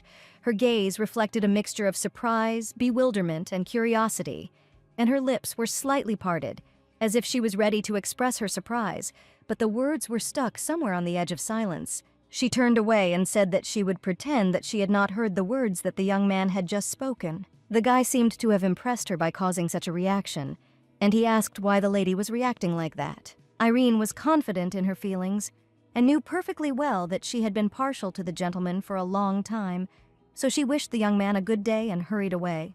Hales realized that the girl would not just open her heart to the first person she met and would not fall for his tricks. In the Veronica Empire, a very strange relationship was established between the imperial family and the church. Now their relationship is completely dependent on the emperor's goodwill towards the church, and the throne is occupied by a deeply religious man. And if he finds out that the avatar offered by the church is false, and in fact there is another real avatar, he will generously reward the one who points this out. Hales's plan was very well thought out, so the guy decided that now was the time to leave the city for a while. Theo stood by the window the whole time and watched as Mr. Hales chatted pleasantly with the maid. He angrily told Basil that he was displeased that the Marquis was constantly catching his eye. Theo looked out the window again and pointed at the Marquis of Tilford, not hiding his indignation towards him. Basil warned he repeatedly asked the gentleman to call the people of the Empire by their names and not to stoop to insults. Theo did not think it necessary to know this, but the subject insisted that, as a member of the imperial family, he must be polite, and lately the gentleman had been the subject of many glances in high society. Theo suggested that perhaps he was coming here to see Irene. This thought immediately caused a storm of negative emotions in him, and the master wanted to talk to the maid face to face. He opened the door with all his might and shouted the maid's name, wanting to find out the whole truth as soon as possible. Irene was surprised to hear the master's angry voice and looked at him for a moment with frightened eyes. Theo took her hand and informed her that the girl should put her business aside and that he needed to talk to her urgently. He pushed her down onto the bed, and the maid looked at the young man with surprise and awkwardness, her expression reflecting a mixture of amazement, bewilderment, and some embarrassment. And the young man seemed not to notice or not to pay attention to her awkwardness. Theo looked the girl in the eyes and asked if she had just seen the Marquis in the garden. He asked why Tilfad was coming to see her, and Irene told him that they had been running into him a lot lately. The master asked what they had talked about, but the maid had nothing to hide, and she told the whole truth about their acquaintance with Hales. Irene reported that the Marquis had helped her, but Theo did not take her words kindly and began to get angry. But the girl tried to explain that there was nothing wrong with their communication and that the gentleman should not be so angry. In any case, she admitted that she belongs only to him and that she only likes the master. The girl finally decided to take a bold step and confessed her sympathy for the young man. Irene's voice sounded a little trembling with excitement when she expressed her feelings, and hope and trepidation flickered in her eyes. Theo listened attentively to her words. His face expressed mixed emotions, surprise, joy, and perhaps a little fear of new feelings. He responded with a smile full of sincere recognition and hugged her tightly, confirming the importance of his feelings. Theo admitted that he was simply afraid that the Manhwa would fall into her soul, and in fact he did not understand why the maid trusted him so much. The gentleman took the girl by the hand and said that he liked that she did a lot for him and cared about him. Theo found it difficult to explain the reason for his strong sympathy, and he could not express all the feelings he had for the lady. He admitted that at one point, he simply began to constantly look forward to meeting Irene because he fell deeply in love. The guy silently looked into the girl's eyes. His gaze became full of warmth and tenderness, and his eyes reflected the sincerity and depth of feelings that he had for her. He saw beauty and vulnerability in her, and his heart was filled with awe for this amazing girl. The seconds dragged on as if they were in their own world, where only the two of them existed, and Irene whispered that their meeting with the Marquis was just a coincidence. She didn't want the gentleman to worry, so she gently stroked his face and asked him not to worry about it. Irene confessed that her heart belongs only to the master, and she's not interested in anyone else. After some time, Theo, Basil, and Monet were in the office, and the girl asked since when the Marquis had been showing signs of attention to Irene. Hales seemed interested in the maid after the farewell ceremony, and Monet wondered if the Marquis had also seen Irene's divine manifestation in the prayer hall back then. The atmosphere in the conversation became tense, and the master was indignant that his subjects were standing there and keeping silent. But, be that as it may, he knew that Irene had confessed her feelings to him, and that was the most important thing. At this time, Irene was walking in the garden and approached the gardener to help her collect a beautiful bouquet. She said that she forgot to change the water in the vase, and the previous flowers dried up. Plants are very sensitive creatures that needed constant care and changing of water. The gardener approached the maid with a delicate rose in his hands, handed her this symbol of love and beauty with a warm smile on his face, and asked her to follow him. Suddenly, a breathless servant ran up to them and told the gardener to wait a little. He excitedly asked if the gardener could urgently check the decorations of the banquet hall. The man smiled and told the maid that he would be away for a while, and in the meantime she could pick a bouquet of flowers that she liked. The maid happily collected a bouquet of colorful, fragrant flowers, each choice of which reflected her care and attention to detail. Irene slowly looked at each flower, choosing the most beautiful and fresh of them. Her fingers deftly handled the delicate petals, creating a harmonious composition from them, where each flower in the bouquet had its own special meaning, be it a symbol of tenderness, joy, or hope. She closed her eyes for a moment and thought it would be nice to decorate His Highness's office with fresh flowers.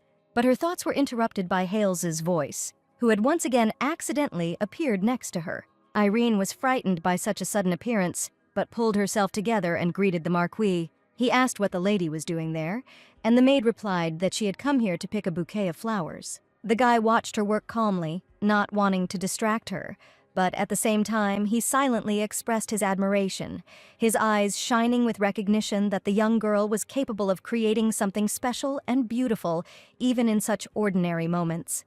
Hales thought the maid was a little nervous, so he decided not to put too much pressure on the young lady. He sat down next to her and asked if he understood correctly that the lady wanted to collect a beautiful bouquet. Hales decided to help her and picked one flower, but the maid said that it was better to cut the flowers rather than pull them out by the roots. He asked her if she liked flowers, and Irene happily replied that there was no person in the world who didn't like them. She loved to pick flowers and said they smell nice and can brighten up everyday life. Irene looked at the young man and asked if he didn't get tired of the boring everyday life. Hales was very tired, the young man had a lot of work, and sometimes the joy of success was replaced by severe boredom.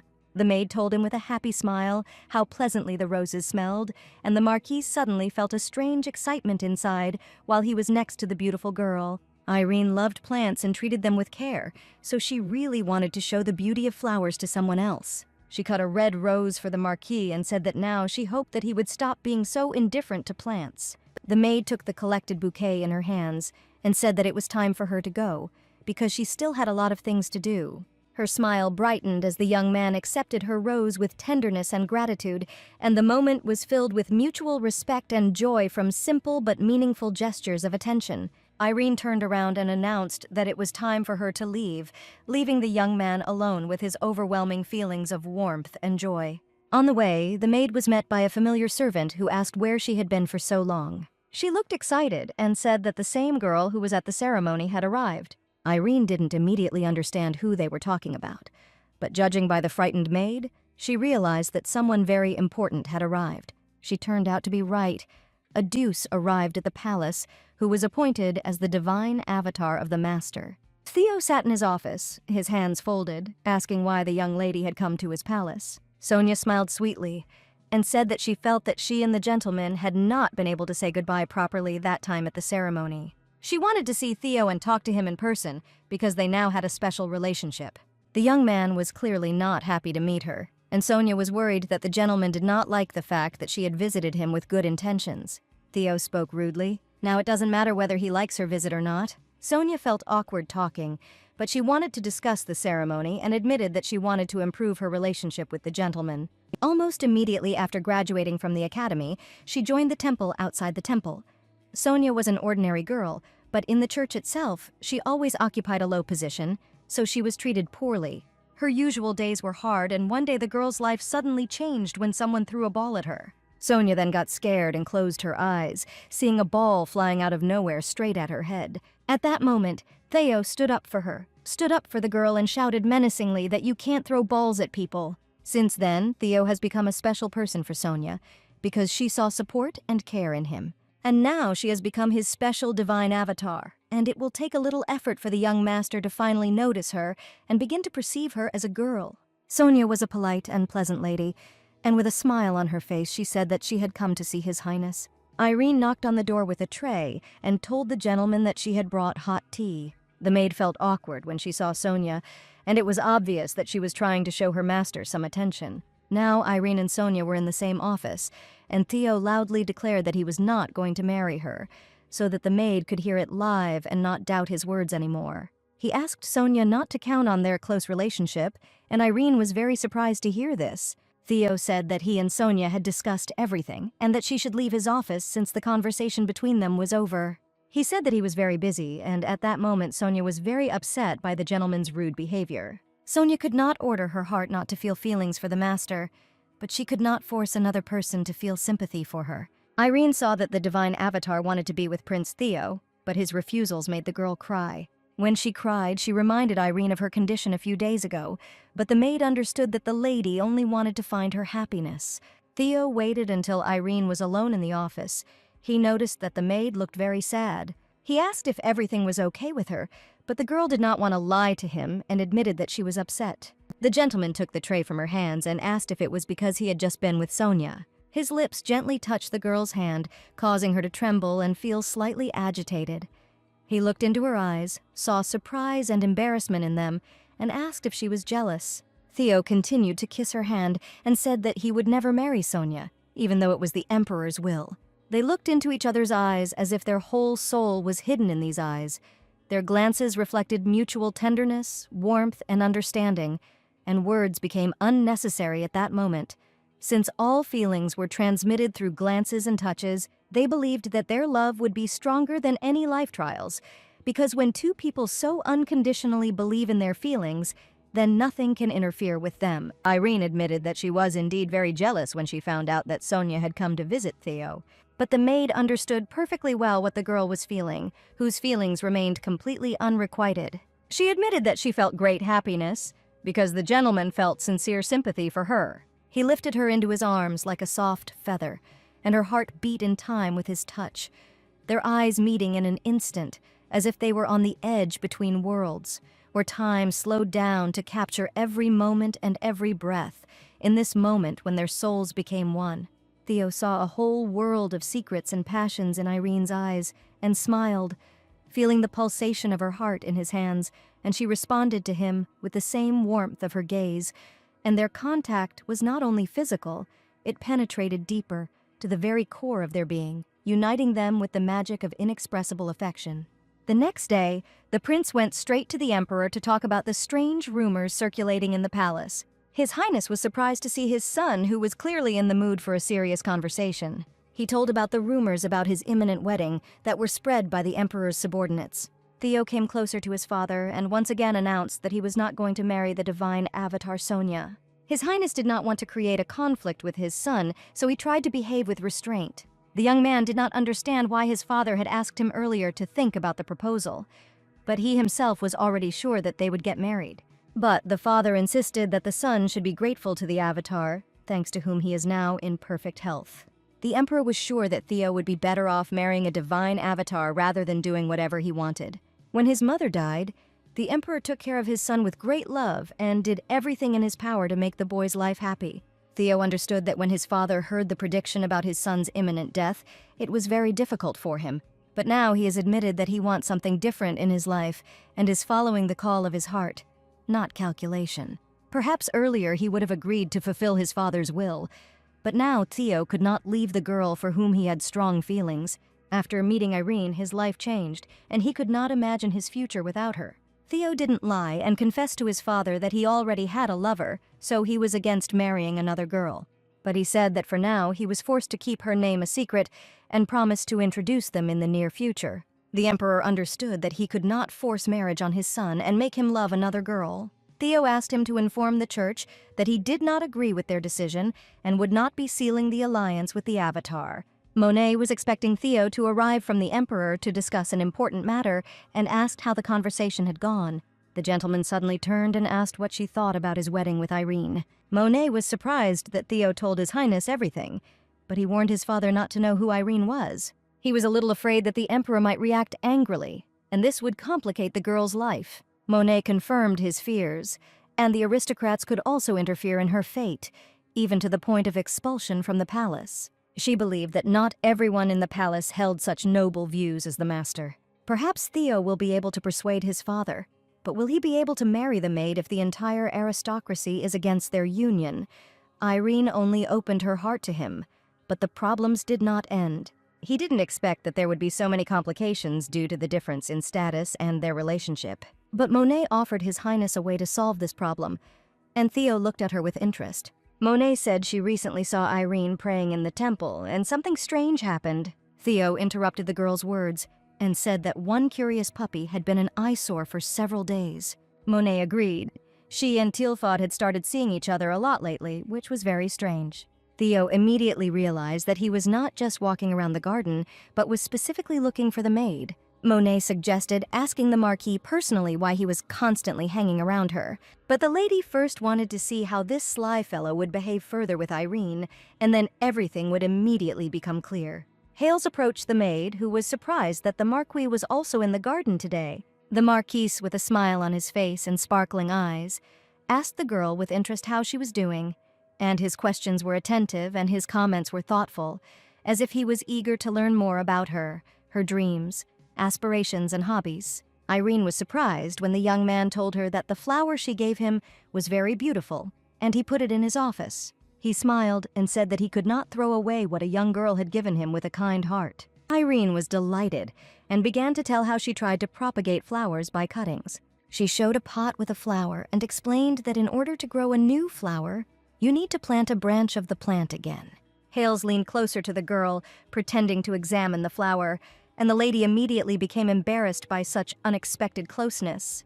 Theo, standing at a distance, watched the Marquis's behavior, not taking his sly gaze off him. He and Monet approached Hales and the maid. The Marquis bowed and greeted the prince. Theo continued to look at the young man who had just been chatting pleasantly with his maid. He informed Irene of the upcoming meeting and asked her to prepare everything necessary while he stayed here, and spoke personally with the Marquis. The prince didn't want to torture himself with guesses, so he decided to ask the guy directly about their relationship. Hales began to appear frequently at the prince's palace, and Theo said that he clearly did not come here for him. He openly asked if the young man was attracted to his maid, with whom he was constantly looking for the right moment to talk. The Marquis admitted that he was indeed interested in Irene, but not at all with the interest that the gentleman had thought. Theo wanted to know what interest was being discussed and why the young man was seeking a meeting with Irene. The prince was not going to listen to any more of this nonsense and ordered Hales to stop hanging around his maid. But the young guy insisted that the gentleman should not worry and that he was not attracted to Irene as a girl. Hales said he tried to get to know Irene from a different perspective, to understand the real her and see her essence. Monet wondered if Hales knew all about the maid's divine manifestation. Theo frowned and didn't understand why this young man was saying the same thing as Basil. The Marquis said that he did not yet have the right to tell the master everything, and Theo thought that the impudent man was clearly making fun of him. The prince's brows were drawn together in an angry frown, his gaze burning with fury like the fire of a dragon ready to break free. Indignation was holding him in cold shackles, penetrating every cell of his body. The prince's heart was beating loudly like a war drum ready to declare battle to the whole world, and he asked why the Marquis didn't just explain what was going on. Hales bowed and said he could not say anything until his suspicions were confirmed by facts. Theo was very angry, and nothing could stop him in the rage that enveloped him like a fiery whirlwind, ready to burn everything in its path.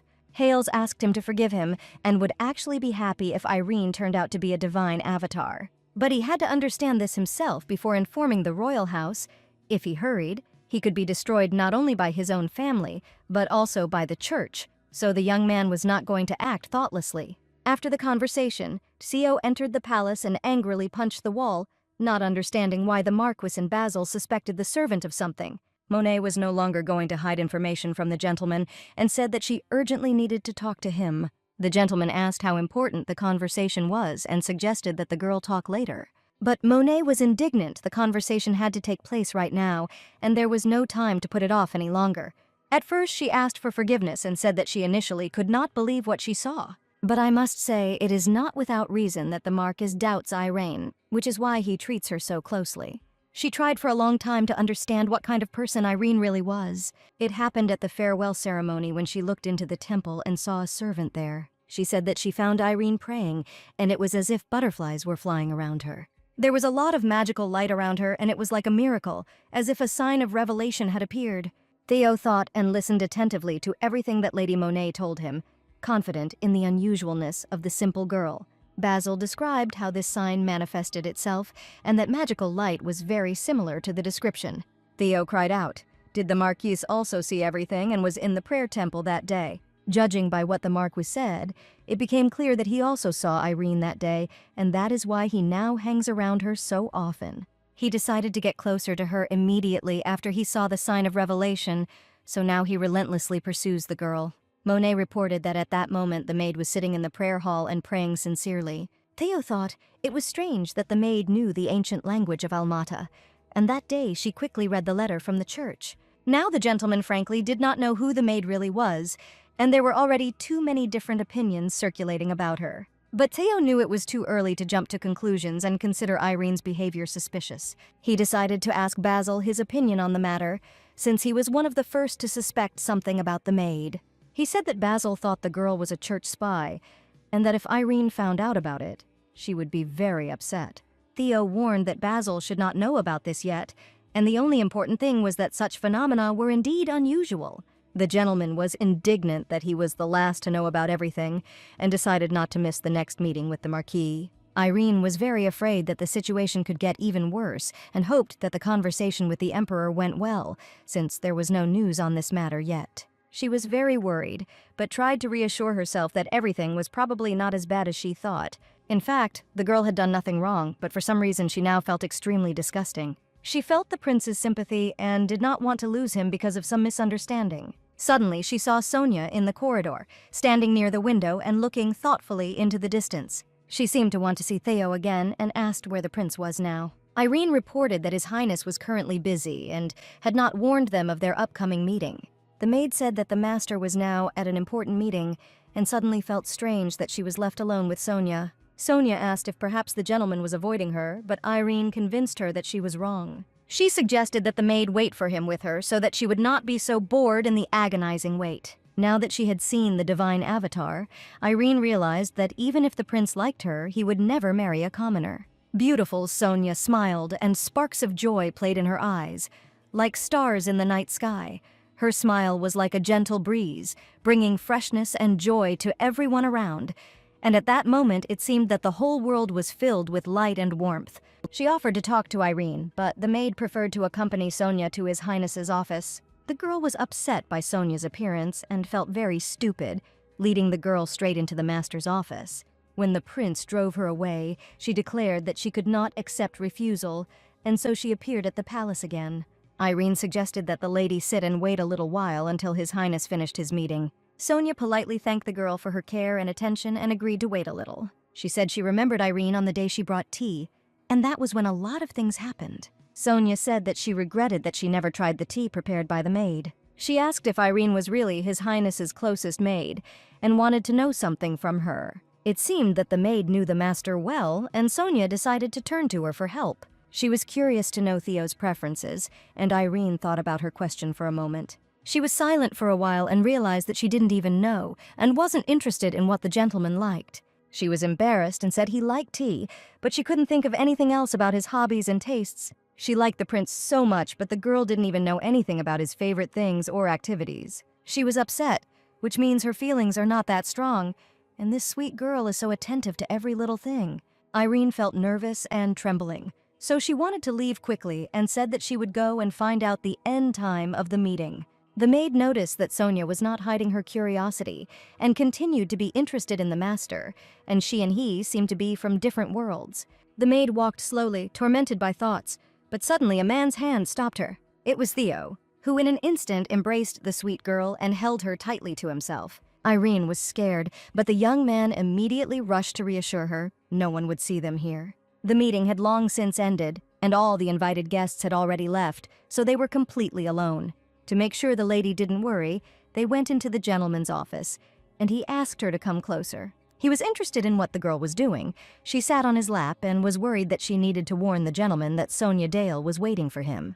Theo asked if there was anything she wanted to tell him, but the girl was too nervous to even speak. He asked if the girl looked worried and if anyone had accidentally offended her in his absence. The guy leaned closer and whispered, "It seemed like he didn't know much about the sweet innocent girl." Irene asked why the gentleman thought so, since she had no secrets from him. She admitted that she would like to get to know the young man better, because they don't know much about each other. But Theo continued to hug the girl and could not deny himself the desire to touch her. He wished their hug would never end, but now was not the best time. Irene became more and more tense with each passing minute, and it seemed that she was not telling the gentleman something. But it was impossible to wait any longer, and the maid reported that Mrs. Sonia Dale was looking for him and was now right here. Irene conveyed to him the message that the girl had arrived and wanted to see the gentleman in person. Theo didn't like the girl's stubbornness, because he personally ended all the discussions yesterday. It was obvious that Sonia was not going to back down from His Highness and was ready to do anything to get his attention. Theo said that he recently spoke with the Emperor and said that he would not marry Sonia. He took Irene's hand and confessed that he already had a girlfriend that he really liked. The guy gently touched the girl's hand and brought it to his lips. He kissed her, as if pouring into her all his tenderness and care, and the maid felt the warmth of his lips on her skin and closed her eyes, enjoying the moment. And at that moment, nothing else existed for them except the two of them and this gentle kiss. Irene did not believe what she heard, that the gentleman had actually confessed to his father his feelings for another girl. Theo really didn't intend to marry Sonia, so he immediately told his father about it. Irene looked at the guy with eyes full of happiness and tears, and her gaze reflected great joy, gratitude, and love. She saw her support in him. Her eyes sparkled with light and warmth, filling his heart with joy and confidence in their connection. He hugged her tenderly and whispered that she shouldn't worry anymore, because his heart belonged only to her. Irene was worried. Sonia was still waiting, and the young man asked why she let her in here. But the maid was not in a position to give commands and told the master about it. Theo understood that the meeting was unavoidable in any case. He needed to go and talk to Sonia. He decided to tell her the same thing he told his father and wanted to put an end to the issue of their non-existent relationship. Just as the young man had dealt with one marquis, now there was once again someone superfluous between them. At this time, Sonia sat completely alone and waited for His Highness to finally be free. Theo came in saying that he and Sonia had already discussed everything, and she had dared to come back here again. The girl was very frightened by the enraged young man, but she bowed politely and greeted him. He took Irene's hand in his, showed it to the girl, and asked if the church still didn't understand anything. It seemed that Sonia really did not understand what was being discussed, and why the young gentleman was so angry towards her. Theo looked at her, frowning, and said that he had recently explained everything to His Highness. He still held Irene's hand and turned to Sonia with the words that their wedding would never take place, and the girl should not waste time hoping for his reciprocal feelings. Theo said confidently that he already has a girlfriend for whom he is ready to do anything, and he asked them never to get in his way again and never to come to the palace again and seek a meeting with him. Sonia stood there clenching her fists, trying to hold back the tears that were threatening to burst out. Her eyes were filled with emotion. She felt her heart squeeze with pain.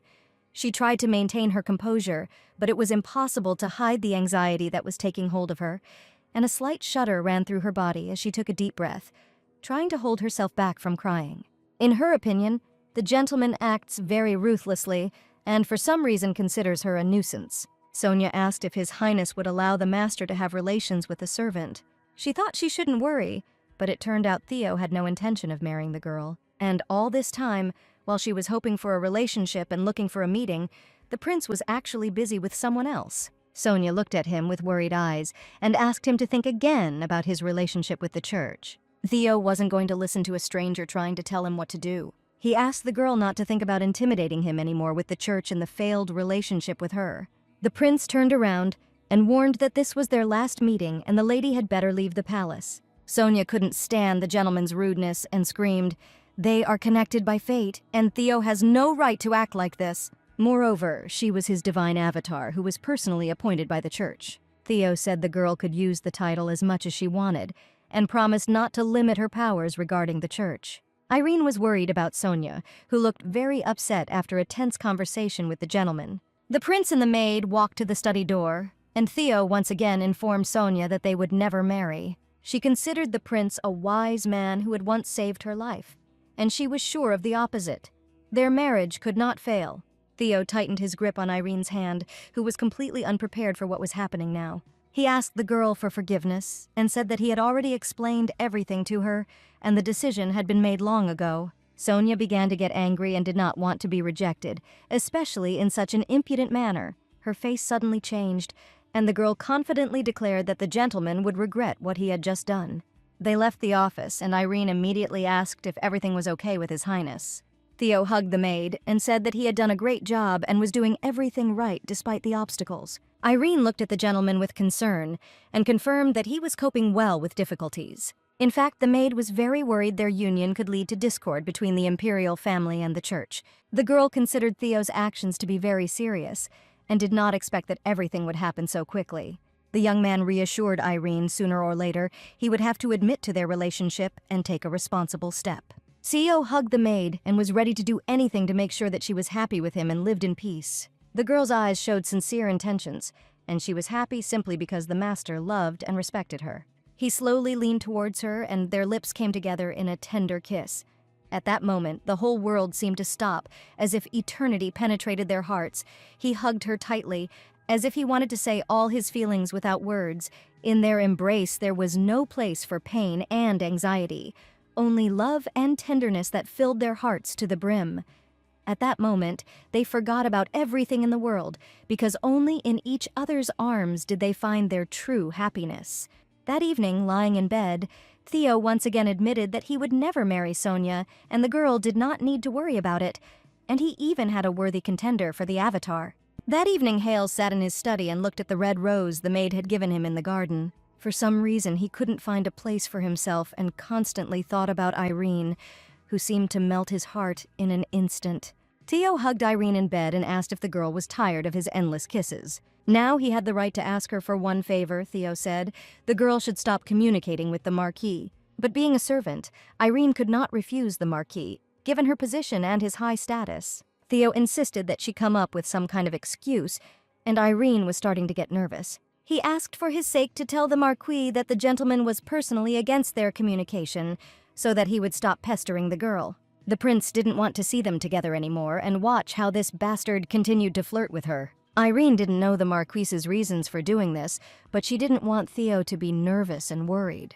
Besides, it can't be that the Marquis likes her, and he probably knows about her relationship with the prince. The next day, Irene decided to tell Hales everything and sat on a bench in the yard in the hope that the young man would appear himself. She didn't have to wait long, and after a couple of minutes, the Marquis approached the maid and told her what a wonderful day it was. The girl was ready for the conversation and had decided everything, but she still felt very nervous. Hales suspected that Irene seemed to be acting strangely and tensely in her communication with him. He spoke out. The girl was somehow different today and seemed to have been waiting for him specifically. So he also got a little nervous and decided not to hide his true emotions from her. The girl looked ahead thoughtfully and mentally prepared herself for an important conversation, for which now was the most appropriate moment. She plucked up her courage and said that the Marquise was right and that she really was going to talk to him. Hales looked at the maid with a kind look and said that his guesses and feelings were completely justified. He suddenly smiled and asked if he could guess the topic of conversation between him and Irene. Hales asked her if she liked him, but she admitted that she liked someone else. The Marquis looked at her with surprise and seemed not to expect such a frank confession. She admitted that she thought the young man wanted to see her, and that was why he was constantly looking for a meeting. Irene was briefly embarrassed, but she was completely sure that he was not attracted to her as a girl, and that was not the reason. Hales looked at her and asked if he was attracted to her, he wouldn't be able to come here anymore. The girl was surprised by the words that she was truly beautiful, but he did not have any secret desires for her. Irene was one of the few people the Marquis interacted with, so he hoped the lady enjoyed his company. He stood up and said with good intentions that he was leaving, so that Prince Theo would not misunderstand him again.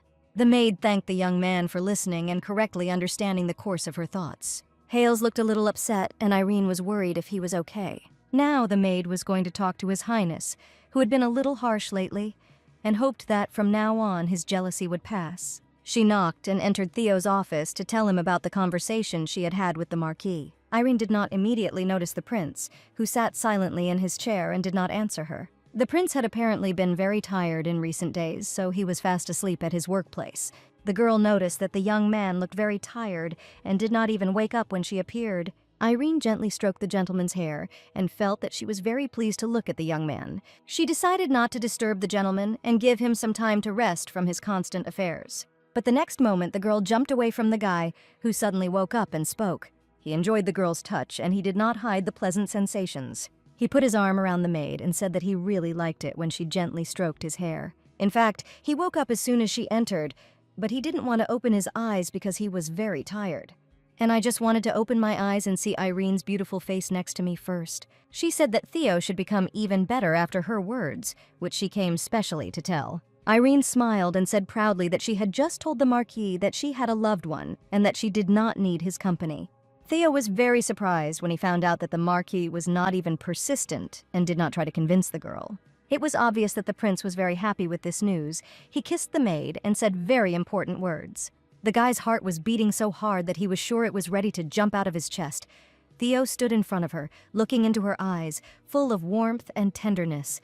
Taking a deep breath, he finally found the courage to say what he had long wanted to confess: his love for sweet Irene. He thought that the Marquise had strong feelings for her, so he was jealous and aggressive towards him, but he was glad that the young man gave in so quickly. Basil stood outside the prince's office door with an important message and waited for Theo to allow him to enter. Theo was with Irene at that time and shouted loudly that he was busy and had a guest. He looked at the maid and asked if she would like to hide somewhere right now. The prince joked and admitted that the girl shouldn't rush anywhere. He would go out himself, and in the meantime she could calmly get ready. Irene listened to the prince and planned to leave later after Theo dealt with Basil. She decided to tidy up the documents on the table for now so that there wouldn't be too much of a mess. Her attention was drawn to a strange pile of papers sticking out of the drawer, and Irene couldn't believe her eyes when she saw her face in the photograph attached to the papers. She picked up the papers, read the first page, and became very nervous from what she saw. All the pages contained information about her and her life before working at the Imperial Palace. There was much more information there than in the documents she had prepared specifically for her work, and it was her complete autobiography. Irene wanted to find out what these papers were and began looking for those she had submitted. The girl couldn't believe that the gentleman had really found out all the information about her past. but she didn't know why he was doing this and treating her with suspicion for some reason. The maid stood in Theo's office late at night, trying to figure out what she had done. Even what she said about her family was recorded in great detail. Irene accidentally glanced at her watch and became scared the prince was about to return and she should leave quickly. But she had to put everything back in place and try to make sure no one noticed her presence. But the girl couldn't pretend that she hadn't seen or known anything, so she was going to tell Theo everything. After this, the maid felt tired and did not even notice how one of the maids called her. Irene looked back, but suddenly knocked over the can of lemonade, sending shards of glass flying in all directions. The maid came to help her and asked where her attentiveness and cheerful mood had gone. The girl made a lot of mistakes at work today, and the maid began to worry whether everything was okay with Irene. It turned out that Irene had previously laid out the documents incorrectly, which was unusual for her, since she always treated work assignments carefully and responsibly. She was ready to burst into tears, but admitted that she really was doing a bad job and she just needed to sort things out first. Irene was not prepared to endure and live in ignorance, so she went straight to the prince. She handed him papers with her photograph and told him that she had found strange papers about herself yesterday. Theo didn't understand what she meant and asked to see the documents the maid had brought. From the first second, it became clear that these papers were familiar to him, and he understood perfectly well what was written in them. He looked at the maid and asked where she found these papers. But Irene understood that he himself must know the place where they were kept, and was now asking strange questions. The girl stated that these were definitely not the documents she submitted when applying for the job, and she was very worried that the master, without her knowledge, decided to collect data about the life of the maid. She was stunned that Theo could treat her with suspicion and not believe her words. The prince responded angrily. She had misunderstood everything, and he had no intention of collecting a full biography about her due to mistrust. He admitted that he was indeed looking for information about her and her past life. But he did this not because he suddenly wanted to, but for completely different important reasons. Theo said that Bales began to treat her too strangely after the incident, when she was able to easily translate an ancient language, although she had never learned it. After that, he began to look closely at Irene and suspect her of something, which surprised the girl very much. Theo tried to explain that because of his disobedience with the wedding, the church was against him. He was sure they were all trying to control him and confuse him in his behavior and communication. Irene guessed that they thought that the girl was sent from the temple and was telling them what to do. But she didn't understand one thing: why Theo still continued to blame Bales for everything. After all, he was his assistant, and the prince himself personally allowed him to think that way about the maid. Irene stood in tears and screamed loudly. Theo himself gave the orders, and suspecting her was the right decision. The prince insisted that he never doubted her and believed in her, but this was a forced measure. But he could not give any details until he had verified the facts himself, and he was only trying to convince the stubborn Bales. It was painful for the maid to hear such words from the master. She said that she just wanted to help him, and did everything only out of great love and respect for him, and there was never any evil intent in her actions. She turned away and whispered that she was not a temple scout, but that didn't matter now. Theo stood silently, and the words that had seemed so light and warm before now stuck in his throat, finding no way out. A silence lurked between them, deeper and darker than any night darkness, and in this silence a decision sounded, heavy and unpleasant. The prince could not contain his emotions. His eyes reflected pain, indescribable and boundless, like an ocean of grief flooding his soul, and each of its blows echoed in his chest like a heavy burden that could not be removed. He felt like pieces of his heart were crumbling away, leaving only emptiness and shattered dreams, and everything he believed in, everything he strived for, disappeared like grains of sand in the desert, crumbling between his fingers. Theo felt like he was going to go crazy soon and saw only one right decision: to confess everything to Irene. It was a beautiful warm day outside, and Irene sat by the window, lost in thought about how Theo could blame his assistant instead of himself, and not be completely honest with her. She screamed in surprise when she heard a man's voice behind her calling for the head maid. It was Raoul. He said that the chamberlain was looking for Irene and wanted to meet her soon. The chamberlain reported to the maid that he did not have time to explain, but from tomorrow she would be working for someone else. The girl's eyes widened in surprise, and the man asked if perhaps she had changed her mind. But just recently he saw her great desire to change jobs as soon as possible. Just recently she personally came to the man and asked to be transferred to another position. Irene had wanted this very much before, but now she had completely forgotten that she had asked the chamberlain for help the other day. He said that a position as a servant to His Highness Evan would soon become available, and the lady could try to get a job there, especially since she had a lot of experience and would be able to start working right away. Just recently, she thought that the prince was marrying the divine avatar and believed that such a thing could really happen. But this turned out to be only a misunderstanding, and now she is disappointed with the behavior of His Highness and is in deep sadness. Irene looked down and said she agreed with the decision to move to a new owner. He asked again if the maid regretted her decision and put a seal on the envelope containing the transfer application. After a while, Theo couldn't find a place for himself because Irene hadn't visited him for a long time after the quarrel. Usually, she brought documents at this time, but today she did not come at the appointed time. He got angry with Basil yesterday, but it didn't solve any of his problems. There was a knock at the door, and the prince held his breath, hoping that it was Irene who had come with papers that needed to be signed. But it was Raoul with a stack of documents, who from today on had been appointed as the master's assistant. Theo stood up and shouted why he came here, and where was his personal servant Irene, who was supposed to perform these duties. Raoul reported that today she was transferred to work at another place, and the girl no longer works for the gentleman. For a moment Theo was speechless, and for a few more minutes he looked in silence at the servant who had delivered the news. He said that Irene had been allowed to change jobs, so from today on she had chosen to serve Prince Evan. Theo wanted to run away to look for the maid, but Raoul stopped him and said that she herself asked him to take care of the prince, and herself expressed a desire to leave. Besides, the prince has an important meeting in 10 minutes, and there's very little time left to prepare. The prince was going to find out why Irene decided to suddenly change her job and didn't tell him anything. Raoul did not know what the reason was, but the maid handed over all duties to him and looked very sad. Theo thought about it and wondered if he had really hurt the girl so much that she had gone to such extreme measures. For some reason, she didn't tell him about her decision, and Theo didn't understand whether he should wait for her to tell him about it herself. He had never encountered anything like this before, and now he simply didn't know what to do, so he ordered all meetings to be cancelled for now. Prince Evan asked his maid to hand over the documents he left after the meeting yesterday. Irene did not immediately respond to the request and looked very lost, which had never happened to her before. She answered the prince and tried her best not to show her sad and thoughtful mood. The maid always knew where everything was, but this time she couldn't even figure out where she had recently put the documents. She apologized and found the necessary papers, and the prince noticed that something strange was clearly happening to her.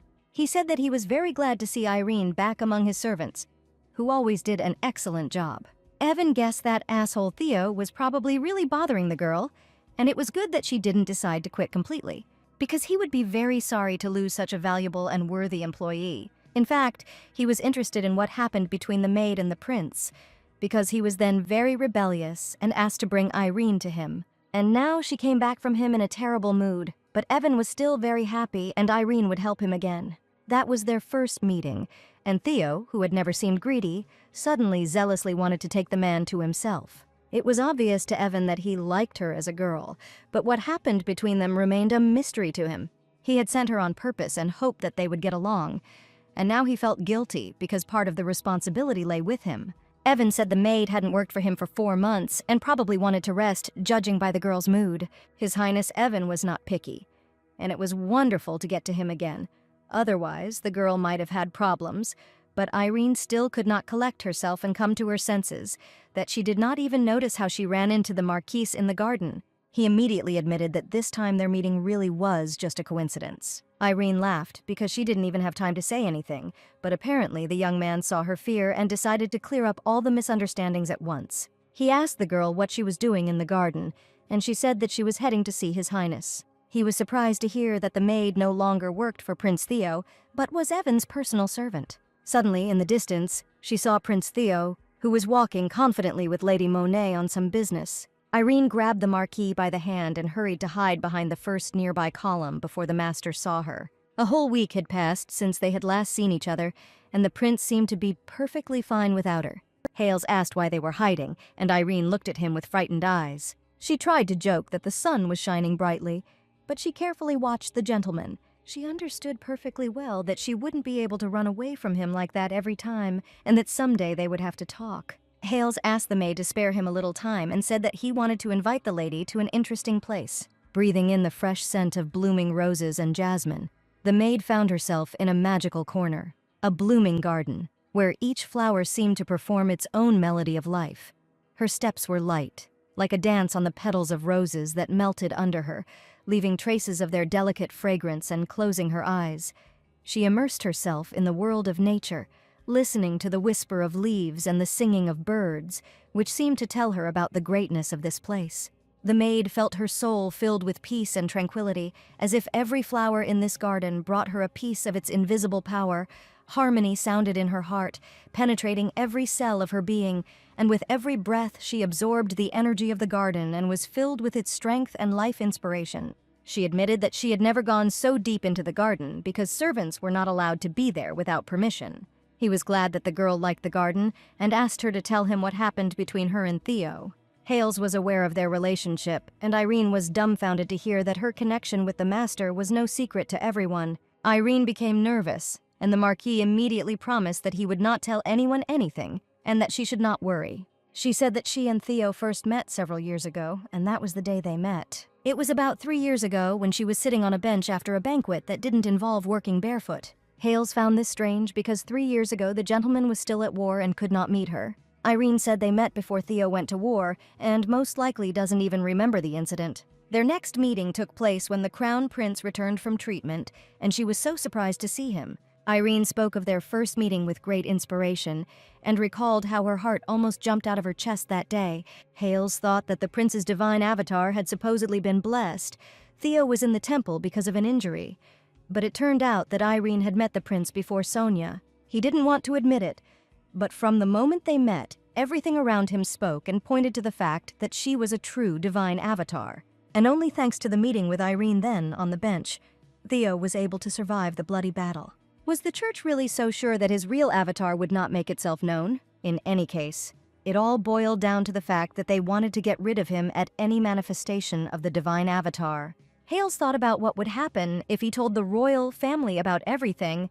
At first, he tried to use Irene, opening everyone's eyes to the fact that she was the real divine avatar and could then increase the influence of his family. But now he was overcome by a bunch of doubts connected with the maid, and the young man did not understand at all what to do.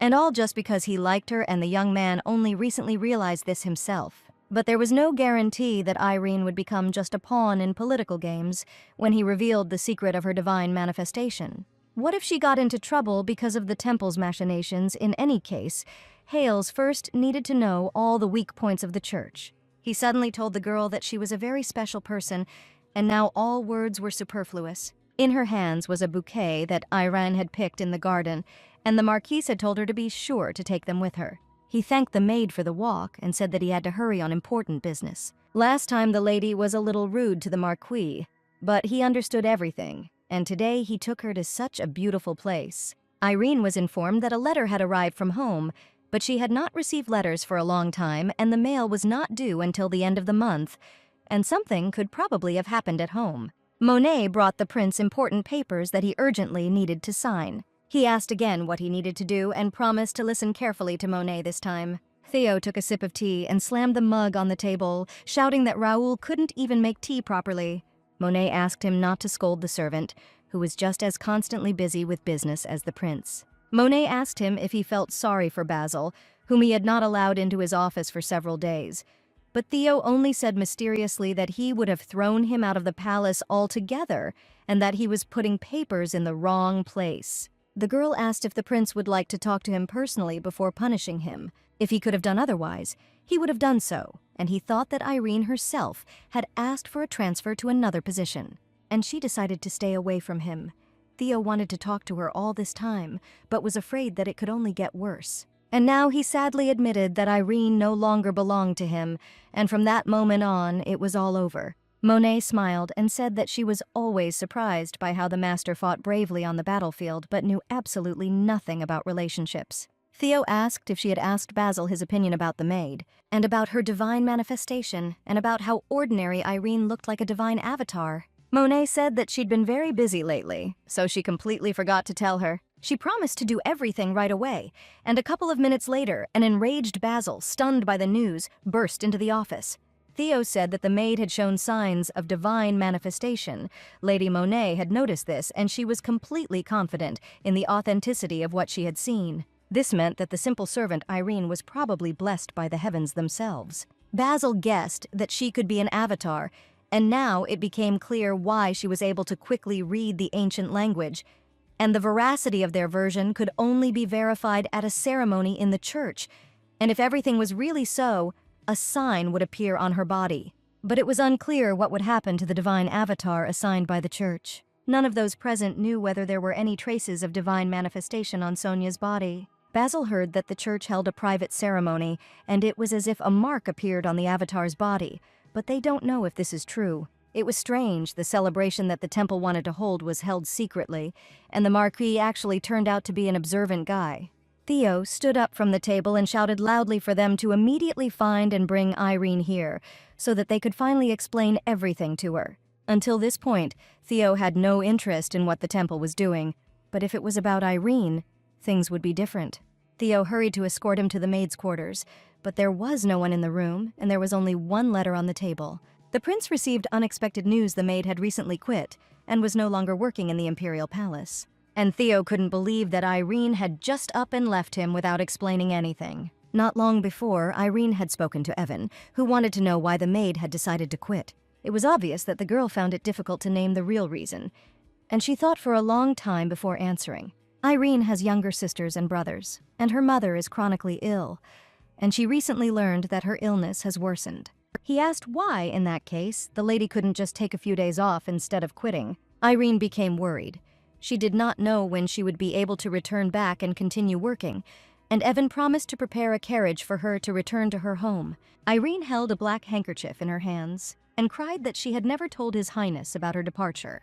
She approached the door of her beloved home and was soon to see the family she had not seen for a long time. She was met by a young girl, Belle, who seemed to not immediately understand who was standing in front of her. Irene smiled sweetly and said that they hadn't seen each other for a long time and called the girl sister.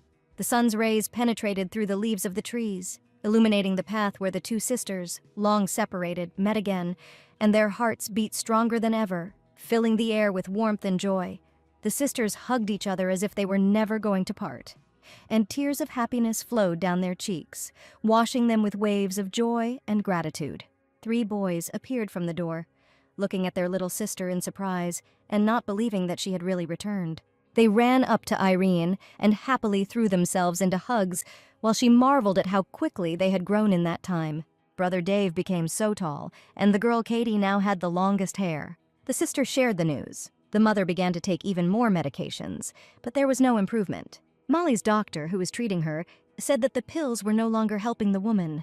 Irene was sure there had to be another way or treatment that could help. That evening, a powerful downpour fell upon the streets like the wrath of nature, spilling between the buildings and flooding the asphalt with its streams, while raindrops drummed on the roofs of houses. Molly left some medicine, and the girl was sure it would be enough for the next few days. But suddenly in the night, the worried voice of the sister was heard, urgently looking for Irene. Her mother lay in bed and moaned loudly from severe pain that did not subside for a second. Before this, everything was fine, but now the woman was tormented by a severe cough that did not even allow her to breathe. It turned out that the medicine quickly ran out because Mother began to have a severe coughing fit. Irene didn't have time to think. She went to the door of the house and announced that she was going to look for medicine. The sister tried to stop her, saying it could be dangerous and the doctor left a few days ago. But Irene just quickly put on her outerwear and said that she would try to get the medicine elsewhere and ordered that they take care of their mother for now. Since there was no doctor, the girl had no choice but to ask the Viscount for help at the palace. 2 young men guarding the entrance to the palace stood in the heavy rain near the gate. One of the young men was indignant at how this guest from the capital managed to get here in such bad weather. Irene walked up to the gate, took off her hood, and said loudly, she used to work here as a maid. She asked if she could speak to the butler, but the guards forbade the girl to enter. Large drops of rain ran down Irene's wet hair as she excitedly shouted for the guards to tell the butler her name. But the young men insisted that the passage was closed and the girl should not be here. Irene pleaded. The matter was urgent and she needed help that only the imperial family could provide. Suddenly, Lady Monet came to her aid and pushed one of the guards away from the girl. She saw that Irene was soaking wet from the rain and was in a very confused state. The prince's assistant looked at the maid and kindly asked her to go inside with him to warm up. And if the assistant was here, it meant that Prince Theo was also in the palace now. The butler asked why the girl came here alone late at night, and Irene said that she came here to ask for medicine. She lowered her head and whispered modestly if the doctor would have any medication for her mother.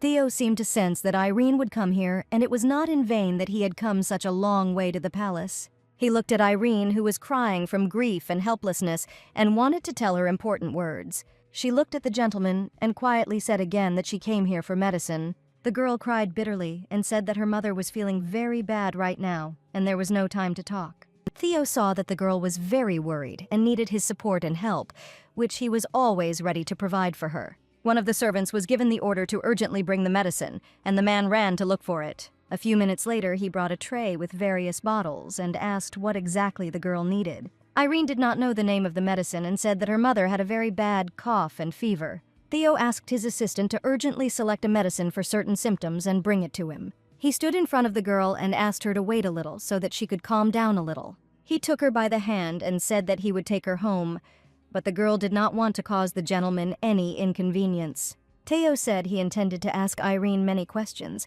but all matters could wait a little, and now he should take care of his mother. The prince put his hand on her hand, as if giving her a piece of his own strength. Irene smiled, feeling how his words penetrated her heart, warming it with tender hope.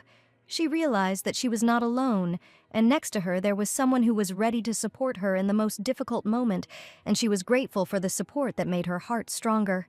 Theo said the woman might be in critical condition, and offered his hand to Irene as he stood in the pouring rain. She held the medicine bottle tightly in her hands and offered her hand to Theo, who was the best rider in the palace. They jumped on the horse. The prince asked her to relax, lean on him, and show him the way home. Irene tried to hold on tighter, and at that moment she felt the breath of the master she had missed for so long. They quickly reached Irene's house, and the rainy storm had just finished raging.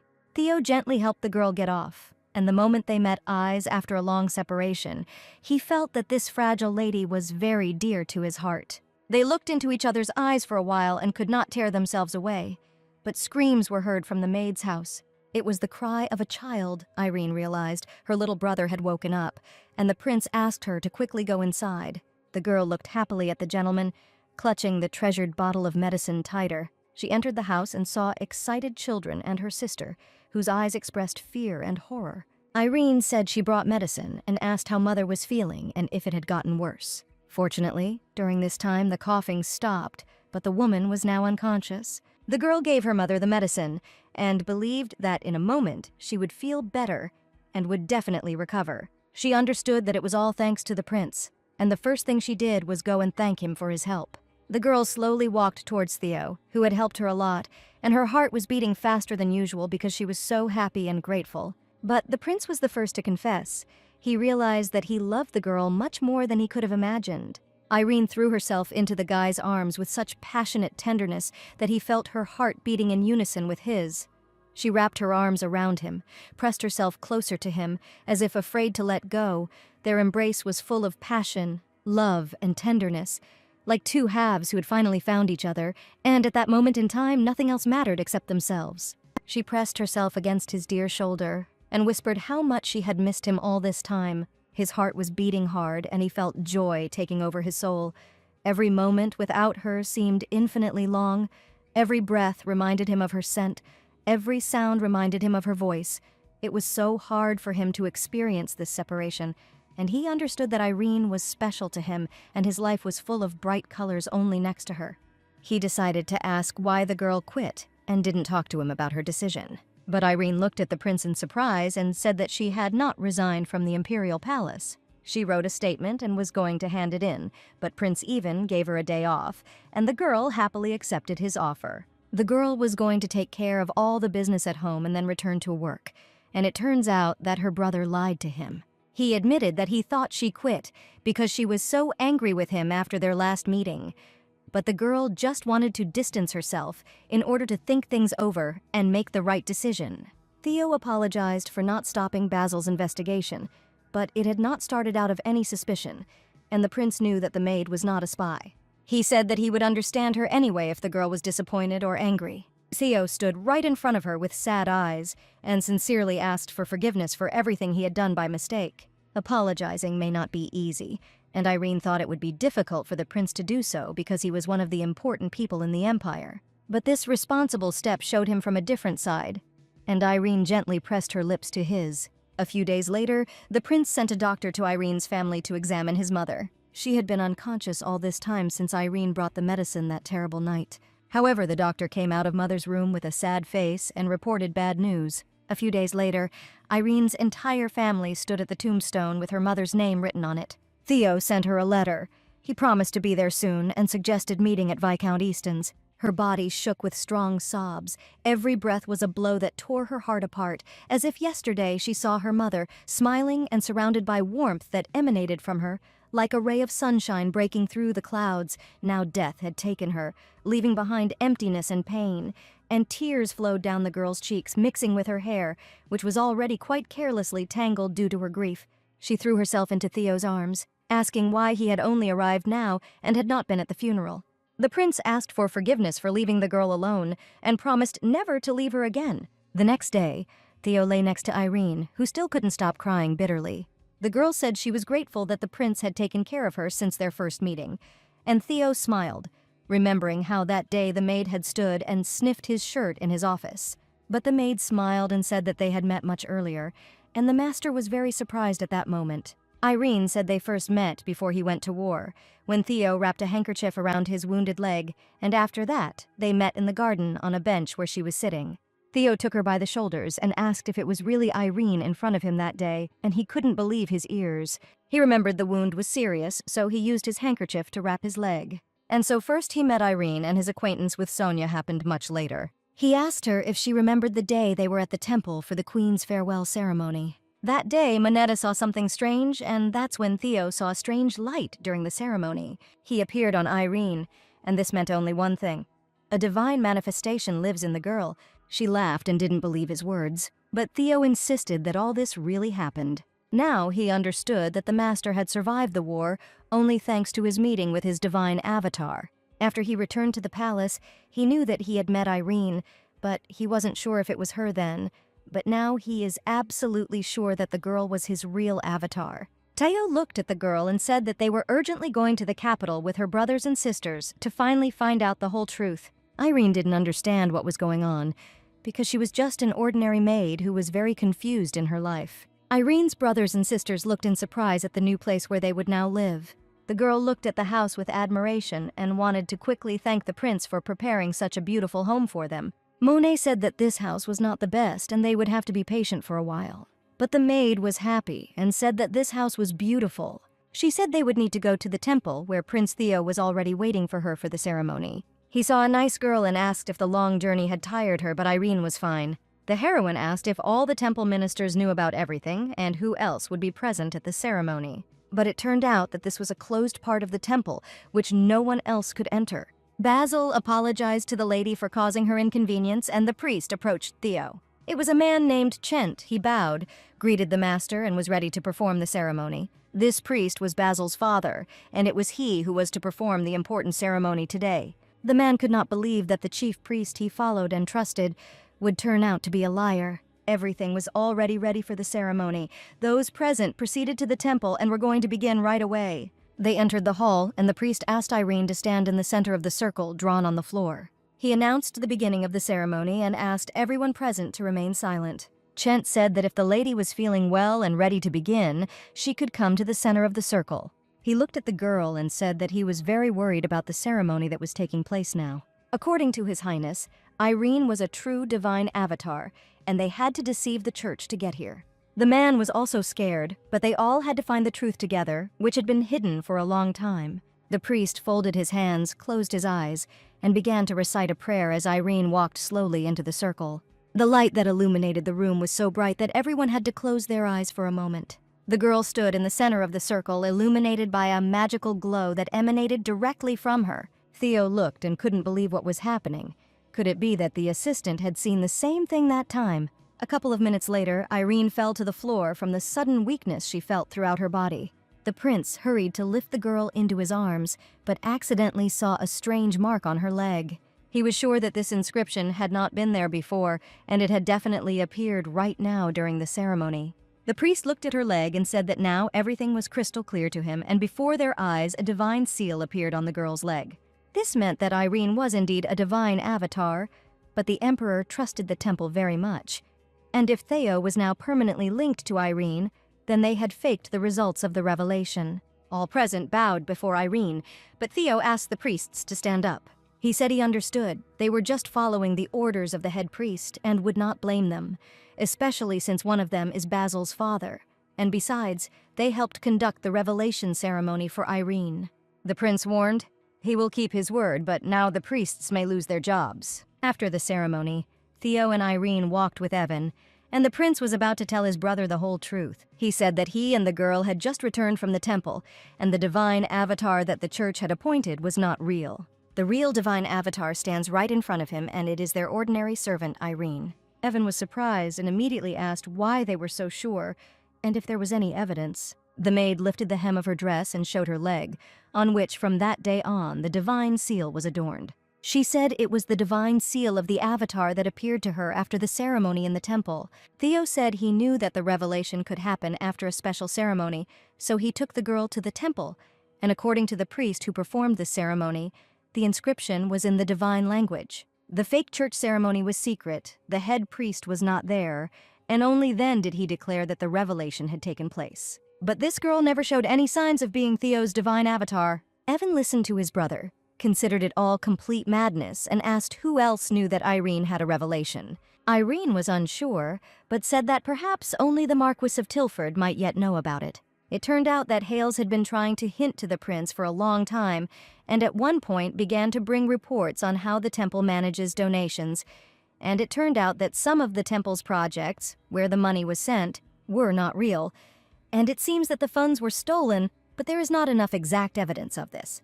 Evan had already tried to get more detailed information, but he knew they were unlikely to catch the Theology Support Fund red-handed. He asked if he really had to address the girl as a divine avatar now. The girl said she was still Irene and still worked as a maid in the Imperial Palace. She still could not realize that she had become a divine avatar. Moreover, the girl returned to work. She was met by the maids, who had been very worried about her all this time, and were glad that she had returned in full health. Until this moment, the girl was scared. But now she had close friends next to her, so everything was fine. And most importantly, there was proof that she was the real avatar of the prince. Before this, Irene prayed a lot and often, even when she was not yet a servant in the palace.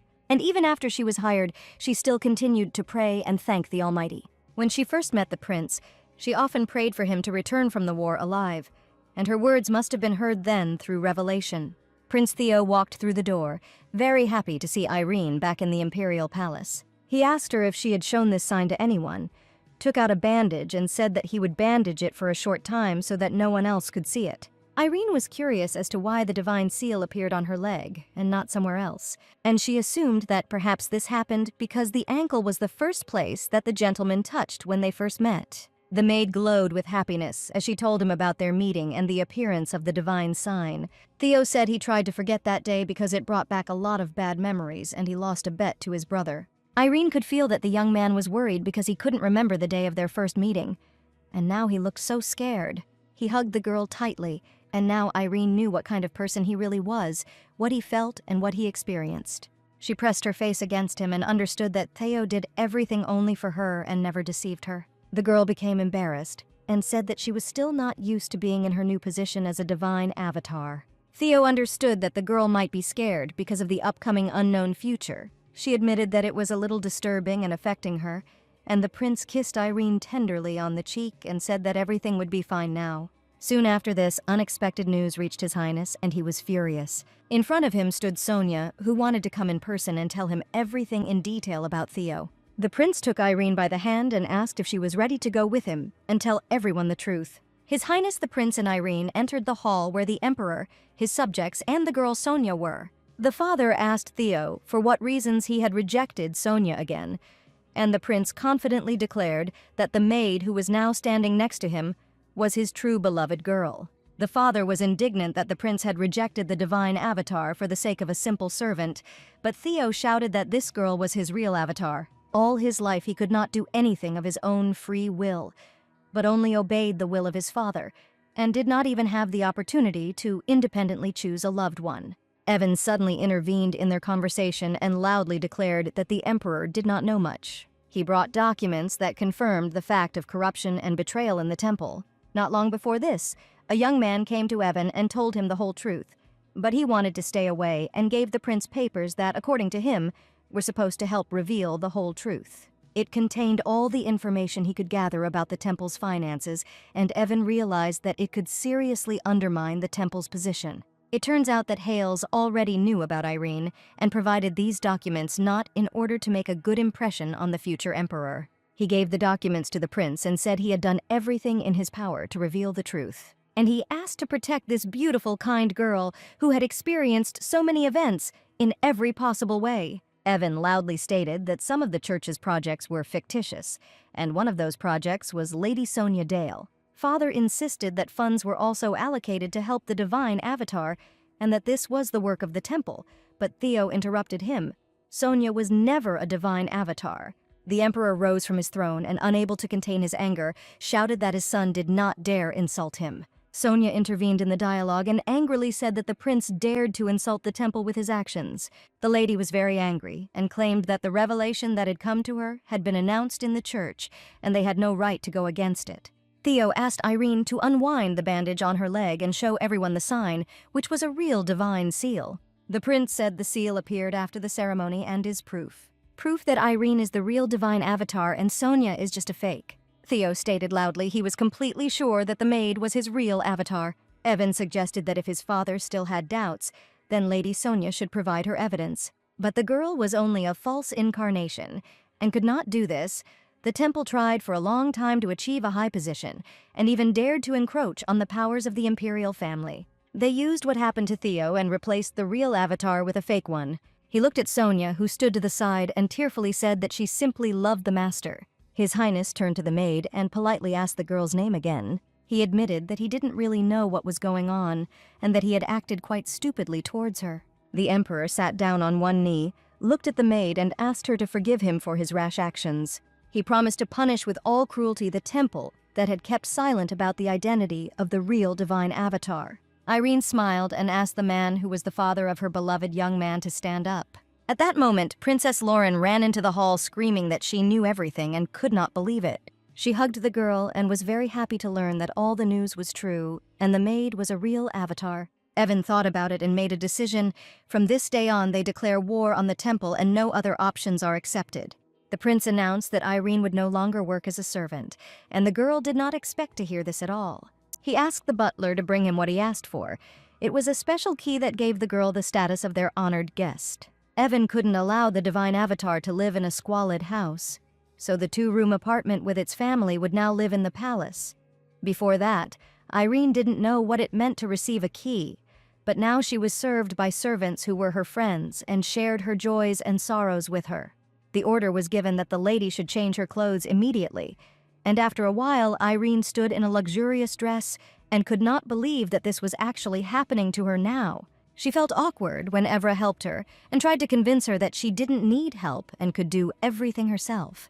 But the maid replied that she had to carry out the order of the emperor, who had entrusted her with taking care of her, and it was a great honor for her to help her best friend find happiness. Since that ceremony, everything has changed dramatically in the life of Irene, who until recently was a simple maid. Theo warned the girl, "They are starting a fight with the temple. The false avatar has already been arrested. Word of this will soon reach the temple, so the head priest will try to harm her. And as a member of the emperor, he is obliged to protect the divine avatar. So he warned the lady about all the troubles that can happen in the fight for justice and truth." He tried to support Irene, although he knew that things might not be so easy, but they had no other way. She was worried that His Highness must be very disappointed that the truth had come to light, and that relations with the temple would be ruined. But she really hoped that everything would definitely be fine, and that together they would cope with all the problems. Theo mounted his horse and promised the girl that everything would definitely work out for them and set off on his journey. After the prince left, Irene immediately began to pray for Theo to return safe and sound, and hoped that once everything was over, they would definitely be together. Rumors quickly spread throughout the temple, and one of the priests, who did not expect the appearance of the divine avatar, understood that the temple would soon collapse, so he tried to quickly collect all the gold in order to escape and save himself. But Lady Monet was warned and saw how the priest was about to escape and avoid punishment. He was immediately seized by knights and informed that they had been ordered to escort the priest to the imperial palace. He tried to threaten everyone with heavenly punishment, but Theo, who had been waiting for this moment for so long, entered the door. The prince put a sword to the priest's throat and said that he had committed a crime by turning away from God's will and trying to use the fate of his master to achieve his own goals. Theo had no intention of feeling sorry for those who were completely guilty and whispered through clenched teeth that the man would pay for everything he had done. Irene ran out of the palace with her eyes full of joy and excitement in her beautiful dress. She hugged the prince tightly, who had just returned, and felt how much she had missed him. He had only been gone a few days, but the girl greeted him even more joyfully than he had expected. He complimented her on her beautiful dress, and the lady became embarrassed, feeling extremely awkward. Everyone suddenly started addressing her as mistress, and Irene asked the master to revoke his decree.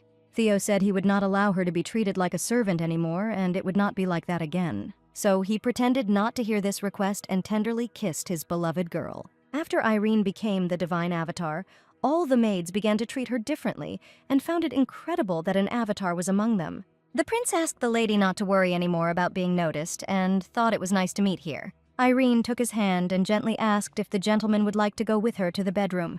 Theo smiled and said the girl was teasing him again and was fascinated by the young lady's words. He picked her up in his arms and warned her that she wouldn't be able to break free and that all she could do was resign herself to it. They were left alone in the room under the evening sunset. When the last rays of the sun were making their way through the curtains, Irene and Theo lay on the bed, immersed in silence and peace, and could hardly believe that after incredibly stressful events, they finally found a moment for themselves. Theo said that very soon she would be able to forget about the maid's costume forever and never work as a servant again. He announced that there would be a dinner party the following day, and Irene was surprised since it had not been planned in advance. It turned out that the dinner would be specially prepared to introduce Irene to high society in her new role.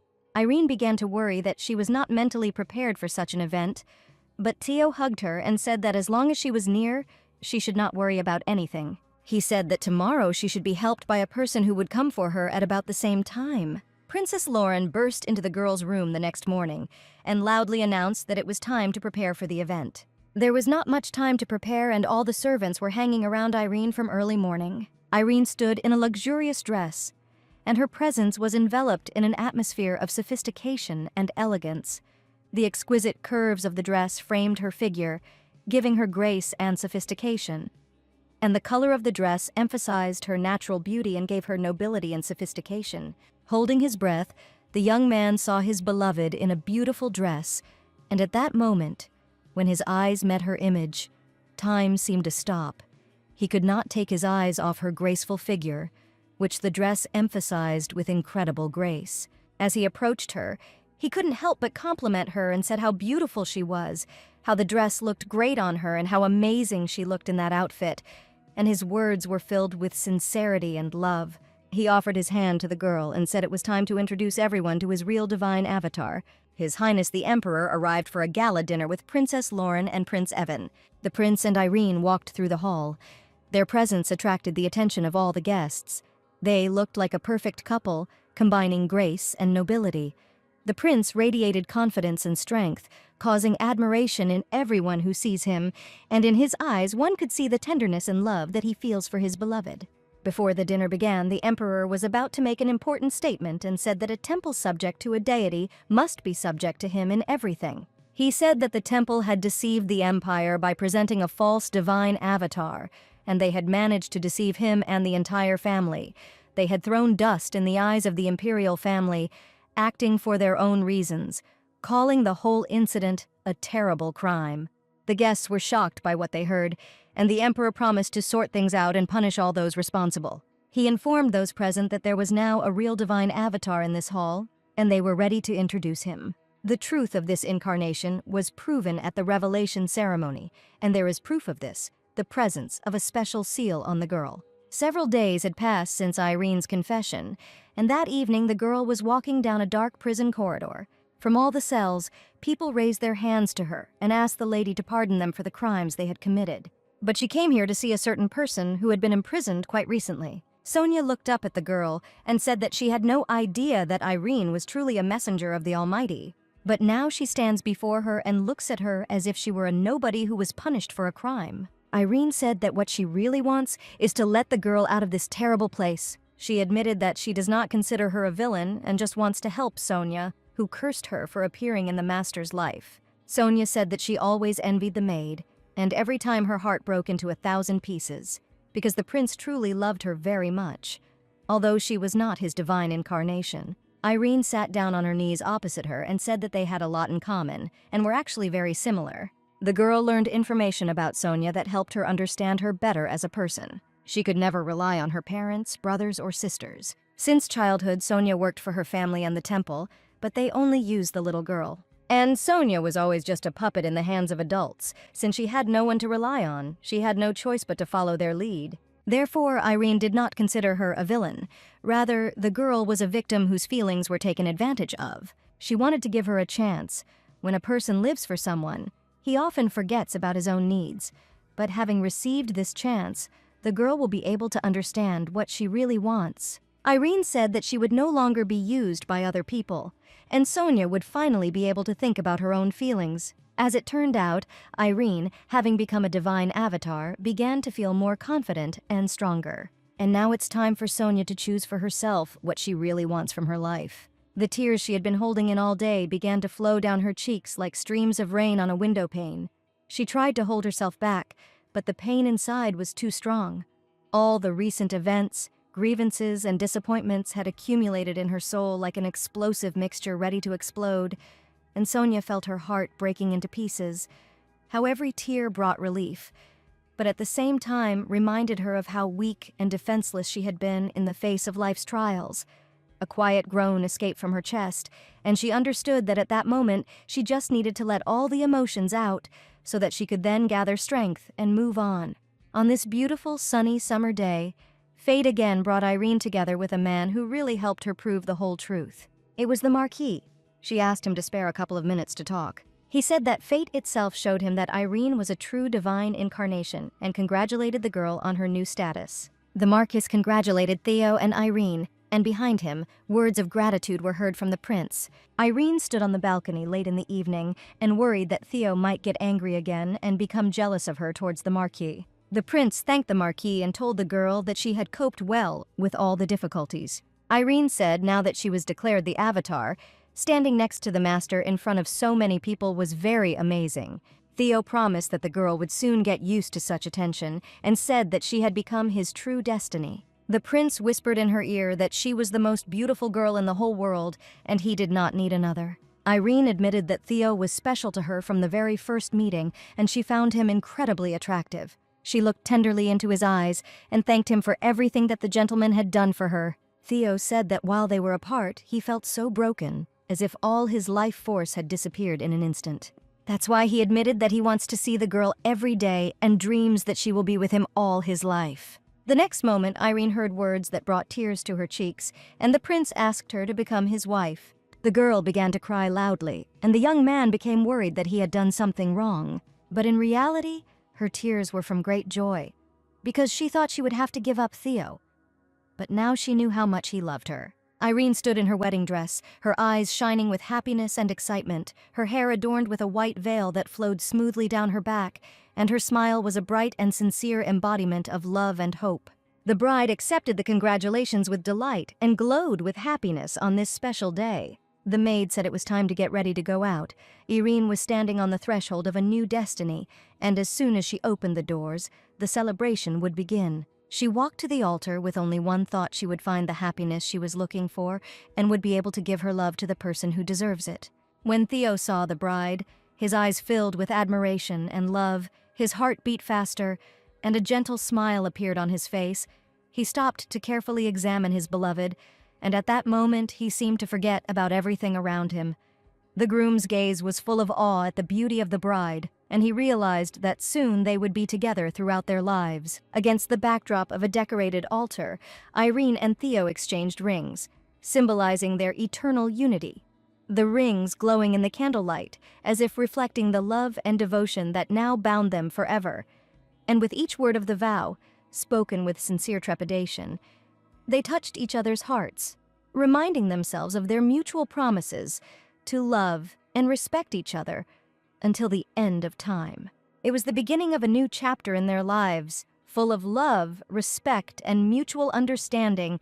A wedding ring sparkled on Irene's finger, and now they were not just a couple, but husband and wife, ready to go through all the joys and difficulties of life together.